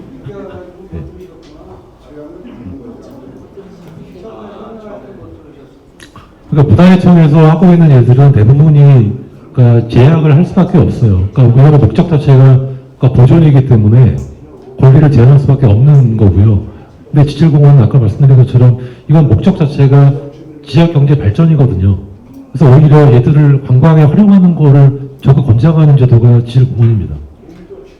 그 전체를 다 지정하는 게 아니라 중요한 부분을 지정해 놓고 그 이외의 부분은 자유롭게 살 수 있도록 해주는 게 좋지 않을까 해서 말씀드리는 거예요. 예, 지금 그렇게 되어 있습니다. 그러니까 아까 영향 넓게 되어 있지만 실제로 우리가 보호해야 된다고 하는 것은 그 지질명소에 해당되는 위치만이기 때문에 나머지 지역은 전혀 영향이 없습니다. 예, 최소화해서 예. 시민들이 사는 거예요. 그게 확대가 되면 될수록 시민들이 불편해지니까. 무슨 말씀인지 잘 알겠습니다. 고정리에 있는 공룡발자국 화석지는 지질공원을 새로 지정한 것이 아니고 문화재청에서 천연기념물로 지정한 곳을 우리는 이용하기만 하는 뿐이거든요. 그러니까 전혀 현재 우리가 이용하는 것과 관계가 없는 얘기인데 아주 좋은 질문에 대한 제가 한마디를 드리면 우음도 지질명소를 제가 천연기념물로 지정하려고 했어요. 그랬더니 천연기념물 담당하시는 분이 박선생님 그럼 불편할걸? 그러시는 거예요. 그래서는 왜냐하면 천연기념물 지정하면 출입 자체가 제한을 받잖아요. 그랬더니 그래서 수자원공사하고 얘기를 하면서 거기를 공원지역으로 지정한 거예요. 공원지역으로 지정하면 자유롭게 이용할 수가 있는데 천연기념물이 되어버리면 우리의 제한이 굉장히 제한되거든요.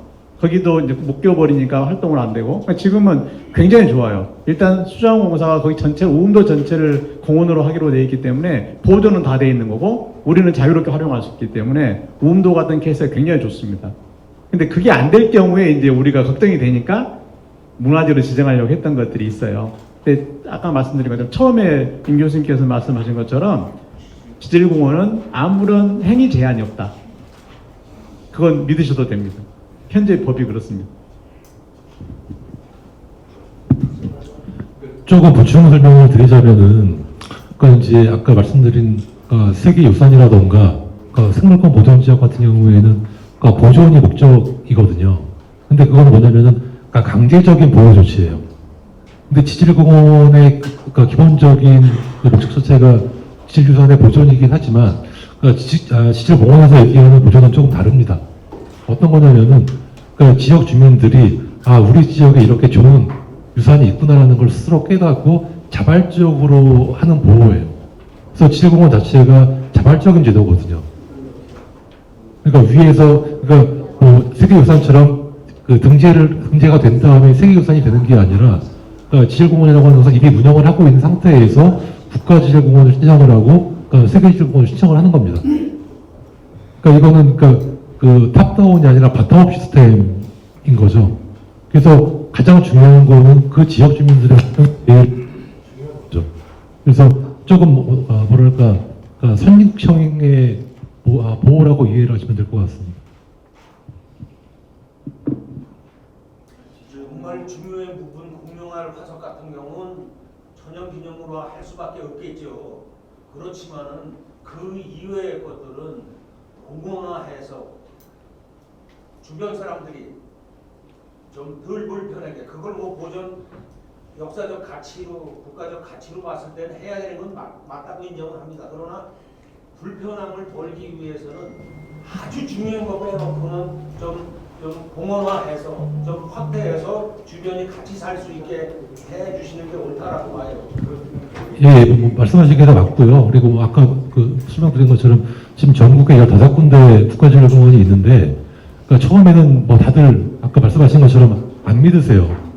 이게 제한이 없다라고 해도 믿지 않으시는데 이제 실제로 보니까 제한이 없거든요. 그래서 이미 국가지질공원 인증 받은 지역들은 다 이제 공청회하고 주민설명회를 거쳐가지고 실제로 이제 없다는 거를 이해를 하시고 제가 기억하기로는 뭐 특별히 주민들의 반대에 의해서 어려움을 겪었던 지역은 없었던 걸로 알고 있습니다.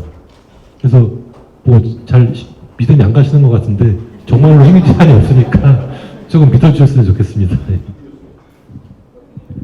믿을 수 있게끔 제가 실제 사례가 앞서 우리 화면에서 다 나왔는데요. 예를 들어서 천연기념물이든지 세계유산 같은 경우 또는 생태보전 지역들은 가서 우리 손으로 만질 수 있습니까? 만질 수 없습니다. 손도 못 댑니다. 그런데 방금 봤다시피 지질공원은 그 돌멩이 올라가서 다 놀기도 하고 보기도 하고 관찰도 하고 우리 손으로 만질 수가 있어요. 그 차이입니다. 그렇다면 이제 규제, 제한 이런 것들은 하늘과 땅 차이죠. 지질공원은. 그래서 믿으시면 됩니다. 어떻게 이용해 먹을 거냐 방법을 찾자는 게 지질공원이라는 네. 거죠. 그러니까 이용하기 위해서 보존하는 거예요. 우리가 이용하기 위해서 보존하는 게 지질공원의 차이예요. 그러니까 지금 말씀하신 것처럼 공룡알 화석은 우리가 직접 만질 수 없어요. 거기는 천연기념물로 지정되어 있기 때문에 볼 수만 있어요. 거기 방문자센터에 있는 화성인 시수도 마찬가지예요. 나머지는 다 만질 수 있고 우리가 직접 경험할 수 있고 접촉할 수 있는 거거든요. 그래서 오음도의 경우도 뭐 펜스를 막으면서 하자고 할 때 제가 절대 반대한 게 아니다. 직접 만져야 된다는 거예요. 학생들이나 탐방객들이 와서 직접 만져야 되고 가까이 가서 접근할 수 있어야지 이거 펜스를 쳐놓고 멀리만 보게 해서는 안 된다. 지질공원은 그런 겁니다. 네, 다른 분. 저희 마을이장 최범수입니다. 저희 제구도에 상징으로 매바위가 보존되고 있는데요. 그 매바위가 많이 좀 훼손되고 있습니다.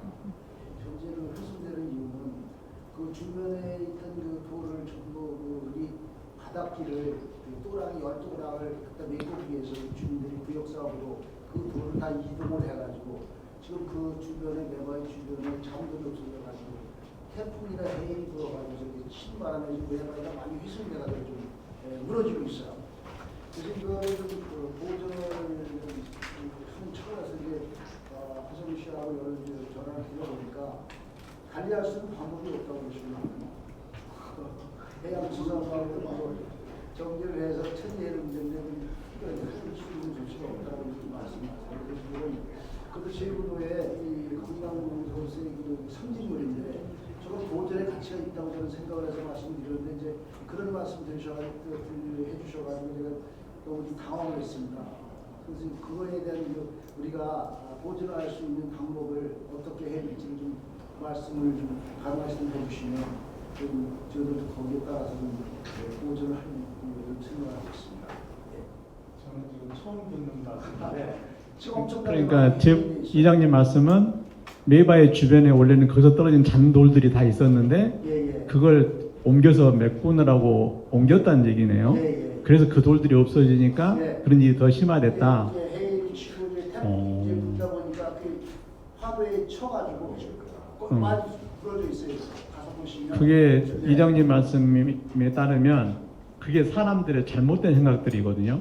그러니까 보통 때 별로 영향이 안 줄 거라고 생각하는 거예요. 그 돌을 치워도 별 문제가 없을 거라고 우리가 섣부르게 생각하는 경우들이 있어요. 근데 굉장히 소중한 말씀이네요. 방법이 있을까요? 그걸 다시 갖다 놓을 수 있나요? 그러니까 지금 그거는 다시 갖다 놓을 수가 없어요. 이미 그렇죠. 바다에 이제 그 당시에는 그런 상황을 몰랐죠. 그러니까요. 우선 바닷길에 이제 생활이 불편하니까 네. 그걸 또 나가 메꿔가지고 우선 이제 걸어 이제 뻘을 굴러다니는 걸 걸어다니기 위해서 갖다 메꿔놓고 맞아요. 그 당시에는 그런 부분이 좀 불편할 줄 모르는 거죠. 그러니까 우리가 몇십 년이 바뀌다 보니까 네. 지금은 많은 이제 그 변화가 와가지고 지금 메바이가 많이 그 훼손이 돼가지고 그러니까 철새가 거기서 알을 따가지고 새끼가 흡수가 나오고 그러는데 지금 그런 자체는 그래서 보존이 중요한 겁니다. 그렇죠. 예. 그래서 이제 그 방법을 좀 저희들은 보존의 가치를 좀 해주려고 노력을 좀 하는데 자체적으로 좀 이제 처리할 수 있는 방법이 없다라고 얘기를 하니까 그러니까 주인이 듣다고 당황하는 거죠. 메바이 같은 경우에 조금 위험성은 있죠. 이게 이제 절벽화대가 있고 많이 굴러다니는 돌들 때문에 좀 특히 민물 때, 물 빠지고 나 썰물 때가 되면 이제 미끄러지기도 하고, 제가 앞서 얘기했듯이 이 지질공원은 손으로 만질 수 있다는 거죠. 그건 위험 요소가 없을 때 이제 우리가 손으로 만지고 체험도 하는 건데, 메바이 같은 경우에는 지금 사실 그 주변에 절벽화되어 있고 해안이기 때문에, 해안가이기 때문에 특히 뭐 민물이 된다든지 물이 빠져나갈 때라든지 좀 위험 요소는 분명히 있죠. 그죠? 메바이 자체가, 주위 환경 자체가. 그런데 이제 이장님 말씀대로 지금 이제 자꾸 좀 위험 요소뿐만 아니고 그리고 좀 파괴가 된다든지 이제 여러 가지 좀 그런 문제점은 있는데, 그 부분들은 사실은 조금 환경적으로 아마 시에서 좀 용적 연구를 해가지고 조금은 시간을 가지면서 연구 방법들을 좀 모색을 해야 되지 않을까 싶습니다. 왜냐하면은 우리가 뭐 서해안 따라서 지금 하성시도 마찬가지로 제방을 쌓게 되면은 제대로 된 환경 평가를 하지 않은 상태에서 제방을 쌓게 되면은 또 다른 데가 피해를 보거든요. 근데 그런 것들이 좀 장기적인 측면에서 좀 용역 연구를 통해서 메바이도 좀 보존이 되게끔 분명히 해야 될 겁니다. 최근에 저도 놀랬던 게 한번 연락이 왔는데 메바이 쪽에 그 큰 위에 있는 바위 덩어리가 떨어졌다고 하는 이야기를 들어가지고 떨어질까지는 아닌데 라고 생각했는데 그게 과거에 있었던 일이고 지금 최근에는 뭐 그렇게 파손이 된다든지 그런 건 아니던데 조금 위험 요소는 분명히 메바이는 있습니다. 그래서 조금 예. 네. 지금 그 바위가 그 4개가 있는데 두 번째 바위는 가운데 이렇게 구멍이 나가지고 네. 지나가는데 그게 다 훼손이 없어졌어요. 그다음에 네 번째 큰 바위는 지금 한쪽면이 완전히 지금 주저앉았습니다. 뒷면, 전면과 후면이 그런 상태에서 좀 많이 훼손이 되고 있거든요. 그러니까 모광석을 뭐냐면 주변에다가 채워가지고 그런 해일이나 태풍에 좀 제재를 덜 받을 수 있는 힘을 덜 받을 수 있는 공연을 할 수 필요성이 있다고 좀 생각을 해요. 그리고 원래 그 당시에 그런 주변에 있던 돌들을 다 옮기다 보니까 좀 그런 현상이 나오는 거예요. 굉장히 현상이 나오요. 그러니까 이제 현실적으로 그걸 보존하려면 주변에 보강석을 좀 깔아가지고 보존을 해서 보시는 분들도 관광객들도 자유롭게 보시면서 갈 수 있는 안전상의 문제라든가 정책을 보고 봤을 때 그런 필요성이 있다고 좀 생각을 해서 좀 건의를 드렸는데 이제 그런 말씀을 하시더라고요. 할 수가 없다. 그냥 자연적으로 그냥 둘 수밖에 없다라는 현적으로 얘기를 하시니까 그게 그런 주민 입장에서는 이제 자연적인 변화 과정에 의해서 현재까지 온 거잖아요. 근데 그게 인위적인 요소를 가미해 버리면 자연유산으로서의 가치가 없어져 버려요. 그러니까 예를 들면 거기다가 테트라포드를 갖다 놓는다거나 그러면 이미 거긴 자연적인 요소가 끝나버린 거잖아요. 그러니까 보존을 할 수 있을지 모르겠으나 그런 의미가 있어서 되게 고민스러운 문제이긴 합니다. 그런데 좀 고민을 좀 하긴 하셔야 될 것 같습니다. 그리고 그 동종의 숙제라든가 이런 것을 갖다가 우리가 좀 노각을 시켜놓으면 네. 유기적으로 봐도 그렇고 유기적으로 보존에 할 수 있는 것은 그게 더 효과되지 않을까 생각이 들고요. 현재는 그냥 놔두다 보면 저건 뭐 계속 훼손이 될 거예요. 그러면 가치가 없어진다는 얘기인데 현실적으로 현재까지 있는 거에도 그대로 유지를 하려면 보존을 하려면 뭔가는 거기에 보강을 해야 할 필요성이 있다는 겁니다. 좀 길게. 예, 그 어떤 말씀인지 잘 알겠는데, 근데 이 매밤이라고 하는 게 이제 시스텍이거든요. 시스텍이라고 하는 것 자체가 전형적인 그 해안 침식 지형에 해당이 되는 거고, 원래 이제 그 앞에까지 노드가 나와 있었는데 그 매밤이라고 하는 것 자체가 암석 중에서 단단한 부분이기 때문에 남아있는 상태죠. 그리고 이제 그 지역 같은 경우에는 해안가이기 때문에 이거는 당연히 그 해안가 노드의 그 어떤 운명은 서서히 없어지는 거거든요, 사실은. 그리고 이제 그 사실은 지금 그 지역 같은 경우에는 파도에 의한 영향은 그렇게 크지 않아요. 왜냐하면 이게 그 조차가 크기 때문에 파도보다는 제 생각에는 이 암석 내에 전리 같은 것들이 있지 않습니까? 그 사이로 이제 바닷물에 들어가고 이제 겨울 되면은 얼고 녹고 이러면서 이제 그 바깥 부분들이 떨어져 나가는 그런 식으로 지금 풍화가 진행이 되고 있는 거거든요. 그러니까 우려하시는 건 알겠는데 아까 이제 박종원 선생님 말씀하신 대로 우리가 보통 그 지질 유산의 가치를 평가할 때 그 10개 항목 중에 하나가 자연성이라고 하는 항목이 있는데 거기다가 만약에 이제 우리가 뭐 습함이나 이런 문화재처럼 특별한 인위적인 보존 조치를 취한다라고 하면은 자연성이 훼손이 되는 거죠. 그래서 글쎄요, 제가 생각할 때는 이게 풍원에서 없어지는 거를 좀 늦출 수는 있지만 이거를 계속 영구에 보존할 수 있는 방법은 없는 걸로 알고 있고요. 늦추는 방법에 대해서도 조금 전문가들한테 의뢰를 해가지고 연구를 해야 될 필요가 있을 것 같습니다. 그래서 당장은 저희가 어떻게 조치를 취하기 굉장히 까다로운 그런 상황이네요. 하나의 과정으로 인식해내는 것 예, 그러니까 뭐 지질학자의 입장으로서는 이건 이제 자연적인 어떤 그 현상으로서 받아들이는 게 가장 바람직하고 이 노도가 사라지기 전에 매바위가 사라지기 전에 최대한 교육이나 관광에 활용하는 게 가장 바람직하지 않을까라고 생각하고 있습니다. 자, 제가 한 말씀 건의랄까 좀 물어보겠는데요. 저 서신면장 김계선입니다. 저희들이 지금 거기 지금 인증받는 곳이 우리 서신면 해안가가 지금 전부 다 들어가 있는데요. 혹시 이제 알고 계신지 모르겠지만 거기가 지금 13.4km 데크가 지금 계획이 되어 있는 곳이거든요. 폭 2m에다가 혹시 알고 계시는지. 그러면 그 지장은 없는가요? 사업에 데크 설치하는데?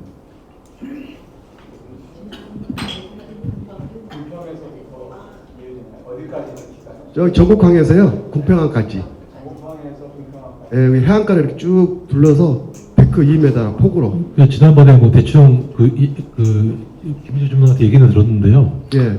근데 이제 그게 천연미전물하고 지질공원의 차이입니다.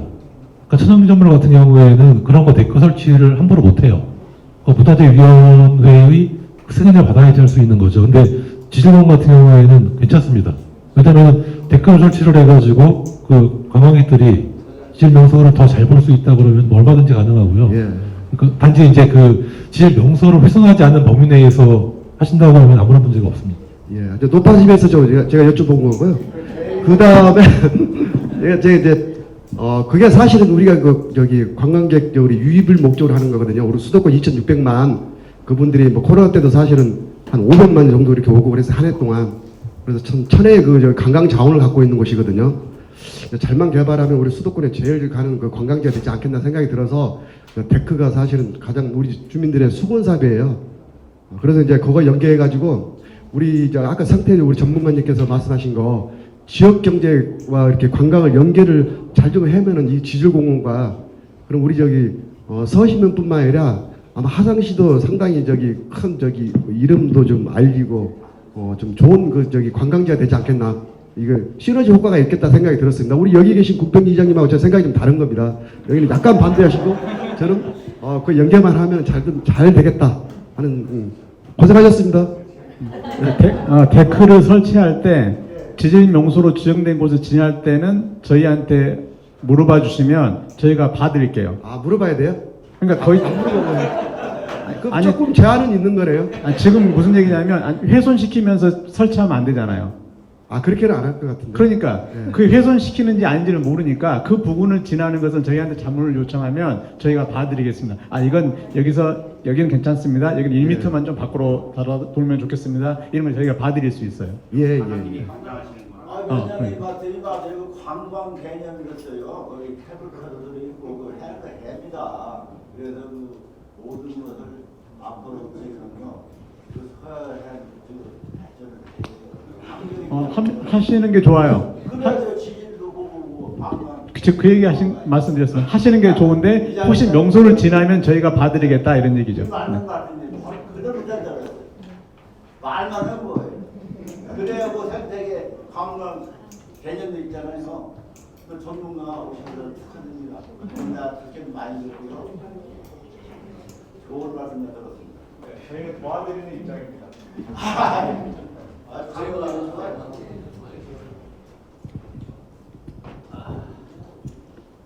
제가 전국 1위 이상 유지합니다.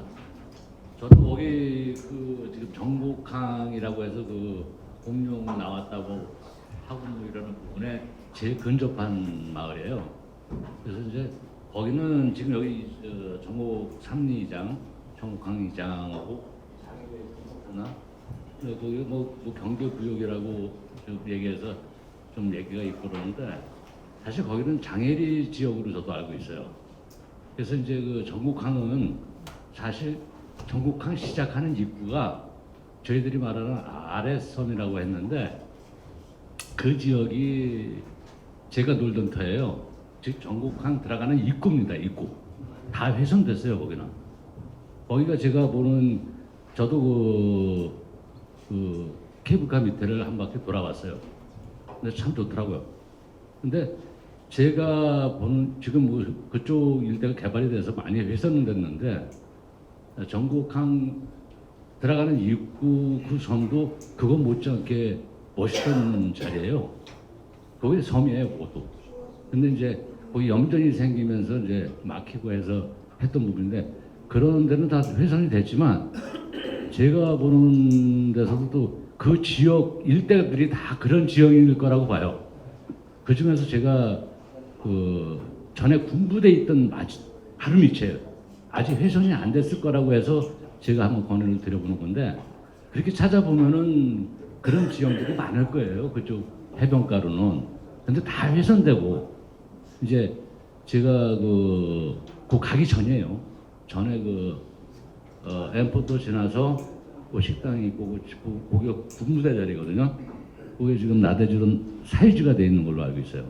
여기 외부 사람들이 가지고 있는 건데 그런 밑에 놀던 자리에 저희들이 놀던 자리인데 그런데도 아마 제가 좀 추천을 해서 좀 훼손이 더 되기 전에 그런 것도 한번 감정을 해봤으면 하는 생각이 들어서 마이크 들어서 왔습니다.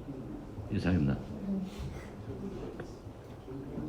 네, 추가로 더 질의하십시오. 네, 한 분만 더 받고 이제 마무리하겠습니다. 네, 전 백미 이장 유튜브로 합니다. 제가 말씀드리고 싶은 거는 뭐냐 하면 지금 금평항에서 지금 뉴스호스텔 짓는 분이 솔밭이 있어요. 다 아실 거예요. 여기 계신 분들은 모르시는 분이 거의 없어요. 저는 거기서 태어나서 거기서 자랐는데 가장 지금 지켜야 될 때가 거기 같아요. 왜냐? 지금 파도에 의해서 모래가 한 1m 이상 심화돼서 없어져요. 그건 나중에 복원도 못해요. 실제로 1m 이상 저는 거기서 상주하고 살았지만 1m 이상 침하돼 가지고 제가 보는 거는 10년 안에 그 소나무는 다 없어져야 돼요. 지금 상태라면 그 방파제 지금 방풍림으로 100년이 된 소나무가 한 뿌리도 안 남을 거예요. 지금 상태로 뚫어주면 아마 제가 5년 전에 그 데크 같은 거하고 그 철책 사업을 아마 했었는데 그거는 아마 이미 벌써 그 앞에 데크 철책 사업인가 그 사람들이 위험하지 않은 거 그건 싹 벌써 이미 날아가서 없어졌어요. 저희가 진짜 지켜야 될 건 그런 거 아닌가 생각해요.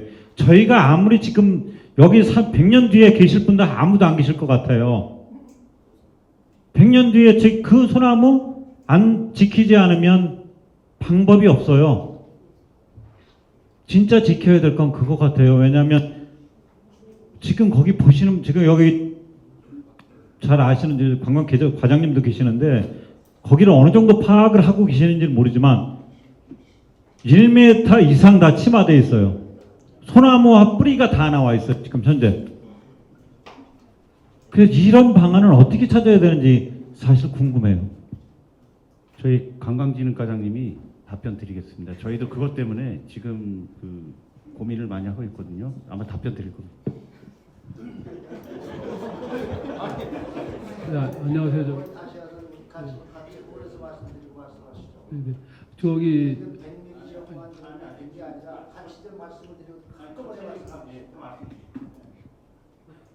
저희가 이거는 지금 그 궁평리 솔밭 앞에 모래가 유실되는 거는 우리가 2018년도에 인진했어요. 인진하고서 그 제3차 국가연안 정비 사업이라고 그 해양수산부에서 하는 사업이 있는데 저희가 이제 그 제출을 해서 이제 고시까지 됐어요. 그래서 국가가 거기를 이제 소위 말하는 이제 양빈 작업을 한다고 하거든요. 모래를 더 갖다 붓고 그다음에 모래가 쓸려 나가는 거를 이제 방지하는 시설 설치하는 사업을 우리가 285억 정도 제출해서 이제 국가가 하겠다고 고시까지 됐어요. 고시까지 됐는데 2018년 이후에 이게 국가가 지금 2020년도부터 하는 건데 국가가 사업을 안 하고 있어요. 안 하고 있어서 저희가 이 문제 때문에 지금 올해부터 지금 해수부에 계속 쫓아다니고 있고요. 해수부에다가 우리가 또 건의를 할 거예요. 이거 너희들이 고시까지 했으니까 이게 10년 사업이거든요. 2020년부터 2030년까지 사업인데 문제는 순서예요, 순서. 이게 우리 화성시만 있는 게 아니라 우리 서해 남해 동해를 다 둘러서 연안정비에서 사업을 하는 거니까. 근데 우리가 순서가 좀 급하긴 한데 우린 더 시급하다 지금 문제가. 그렇기 때문에 이거를 지금 저희가 지금 해수부를 계속 쫓아다니면서 빨리 해달라고 지금 하고는 있습니다. 이렇게 노력을 하고 있습니다. 서심 장장님 말씀이 맞는 거예요. 그렇게 지금 많이 나왔는데 안 하시더라고요, 시에서. 지금 맨날 말로만 하고. 과장님이 말씀드린 거 조금 부연 설명드리면 2018년도에 저희가 C등급이 나와서 국가가 직접 관리해서 우선순위에 들어가 있는 부분인데 그 이후에 국가가 다시 한번 조사를 했는데 어느 날 갑자기 B등급으로 나왔어요. 그러니까 그 순위가 지금 뒤로 밀려 있죠. 그래서 저희가 그 전에 했던 그 자료가 있고 그 다음에 지금 이제 지금 해수부 쫓아다닌다 했는데 그거를 뒷받침할 수 있는 게 또 필요해서 저희가 용역을 별도로 지금 자체 금년도 발주를 해서 그걸 가지고 해수부 그 용역했던 이게 진행 중이거든요 지금. 거기에 지금 건의를 해서 다시 우선순위를 끌어올리려고 시민 여러분들께서 그 내용이 만약에 이제 저희가 진행되고 그러면 같이 호응을 해주셔야 돼요. 여기 지금 말씀하신 것처럼 굉장히 파헤쳐졌다라는 얘기를 해주셔야 되는데 해수부에서는 아직 여기 괜찮아라고 판단을 해버린 거예요. 그래서 지금 과장님이 뭐 여러분들도 아시겠지만 주종현 팀장하고 같이 지금 해수부를 굉장히 압박을 하고 있고 저희 그 국회의원들하고도 같이 지금 그 해수부 쪽에 우선순위 쪽으로 지금 저희가 요구를 하고 있습니다. 같이 그럼 기회가 되면 같이 도와주시면 좋겠습니다. 지금 전체적으로 조수의 흐름이 바뀌어가지고 문제가 발생되고 있는 거죠. 지금 다 아시겠지만 시와지구 화원지구가 막히면서 지금 조수의 흐름이 바뀌어가지고 동물 지역만 아니라 이쪽 서구권의 바다의 지금 그 흐름이 전체적으로 바뀌고 있습니다. 우리 제주도도 한쪽은 엄청나게 파여나가고 한쪽은 쌓이고 이런 현상에서 지금 있어지고 지금 갯벌에 생태계도 들어가고 있어요. 지금 어패류가 고화대가 없어집니다. 그런 상황이 지금 벌어지고 있어요. 그래서 심각한 문제입니다. 네, 마지막으로 선생님 구성을 하겠습니다. 네. 저기 홍평 1리 마을 이장입니다. 저희 아까 백미리 이장님 말씀해주신 그 해송 군락지가 100년 이상 된 그 해송 군락지예요. 그 문화적 어떤 가치로 따지면 어마어마한 그런 유산이거든요. 그래서 우리가 무슨 화석층이나 여러 가지 그런 부분도 저희가 보존해야 될 가치지만 진짜 이 경기도 그리고 이 수도권 쪽에서는 아마 없을 것 같아요. 어마어마한 가치가 있는데 저희가 이제 모래 유실이냐 침식으로 인해서 한 번 고사가 되면 살릴 수가 없어요. 그래서 그 정도로 중요한 가치가 있으니까 이게 없어지기 전에 저희가 보존을 꼭 해야 된다. 그렇게 중요한 가치다라고 말씀하신 것 같습니다. 네, 이상입니다. 네, 감사합니다. 긴 시간 동안 그 전문가님들과 또 지역 주민 여러분들이 참석해 주셔서 감사드리고요. 지금 오늘 주신 의견들은 저희 지질공원 인증의 큰 자양분이 되어서 저희 정책에 반영될 수 있도록 하겠습니다. 이상으로 화성 국가지질공원 인증 추진을 위한 공청회를 모두 마치고요.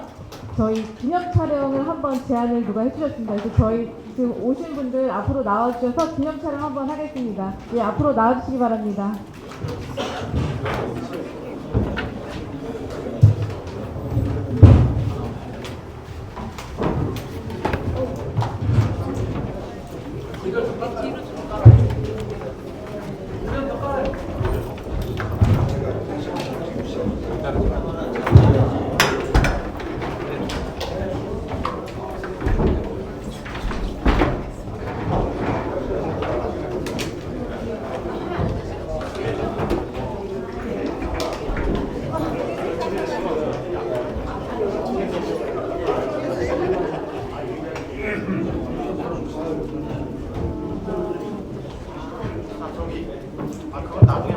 네, 앞으로 나와주시기 바랍니다. 네, 앞으로 오세요. 저희 나가지 마시고 사진 찍게요. 나가지 마시고 기념 촬영 부탁드리겠습니다. 앞으로 나오세요. 뒤쪽에 서주시고. 오늘 더운 날씨에 참석해주신 주민 여러분들께 감사드리며 저희 기념 촬영 한번 진행하겠습니다. 어렵지 않지만 한번 나와주시기 바랍니다.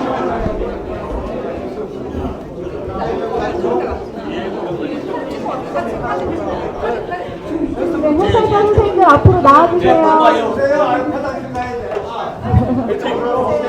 네, 선생님들 앞으로 나와주세요. 백미 소나무 살려요 과장님이. 네.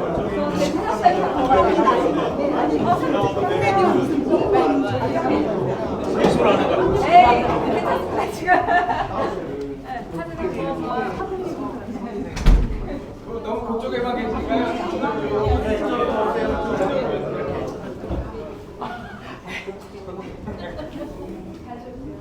네네, 사이사이 계시고요. 거기 안 보입니다. 이쪽에 그냥 보이고 있어요. 거기 너무 많이 계시네요.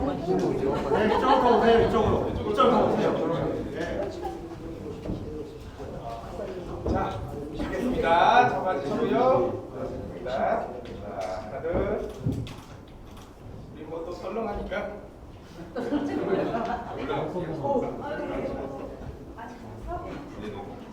파이팅 할까요?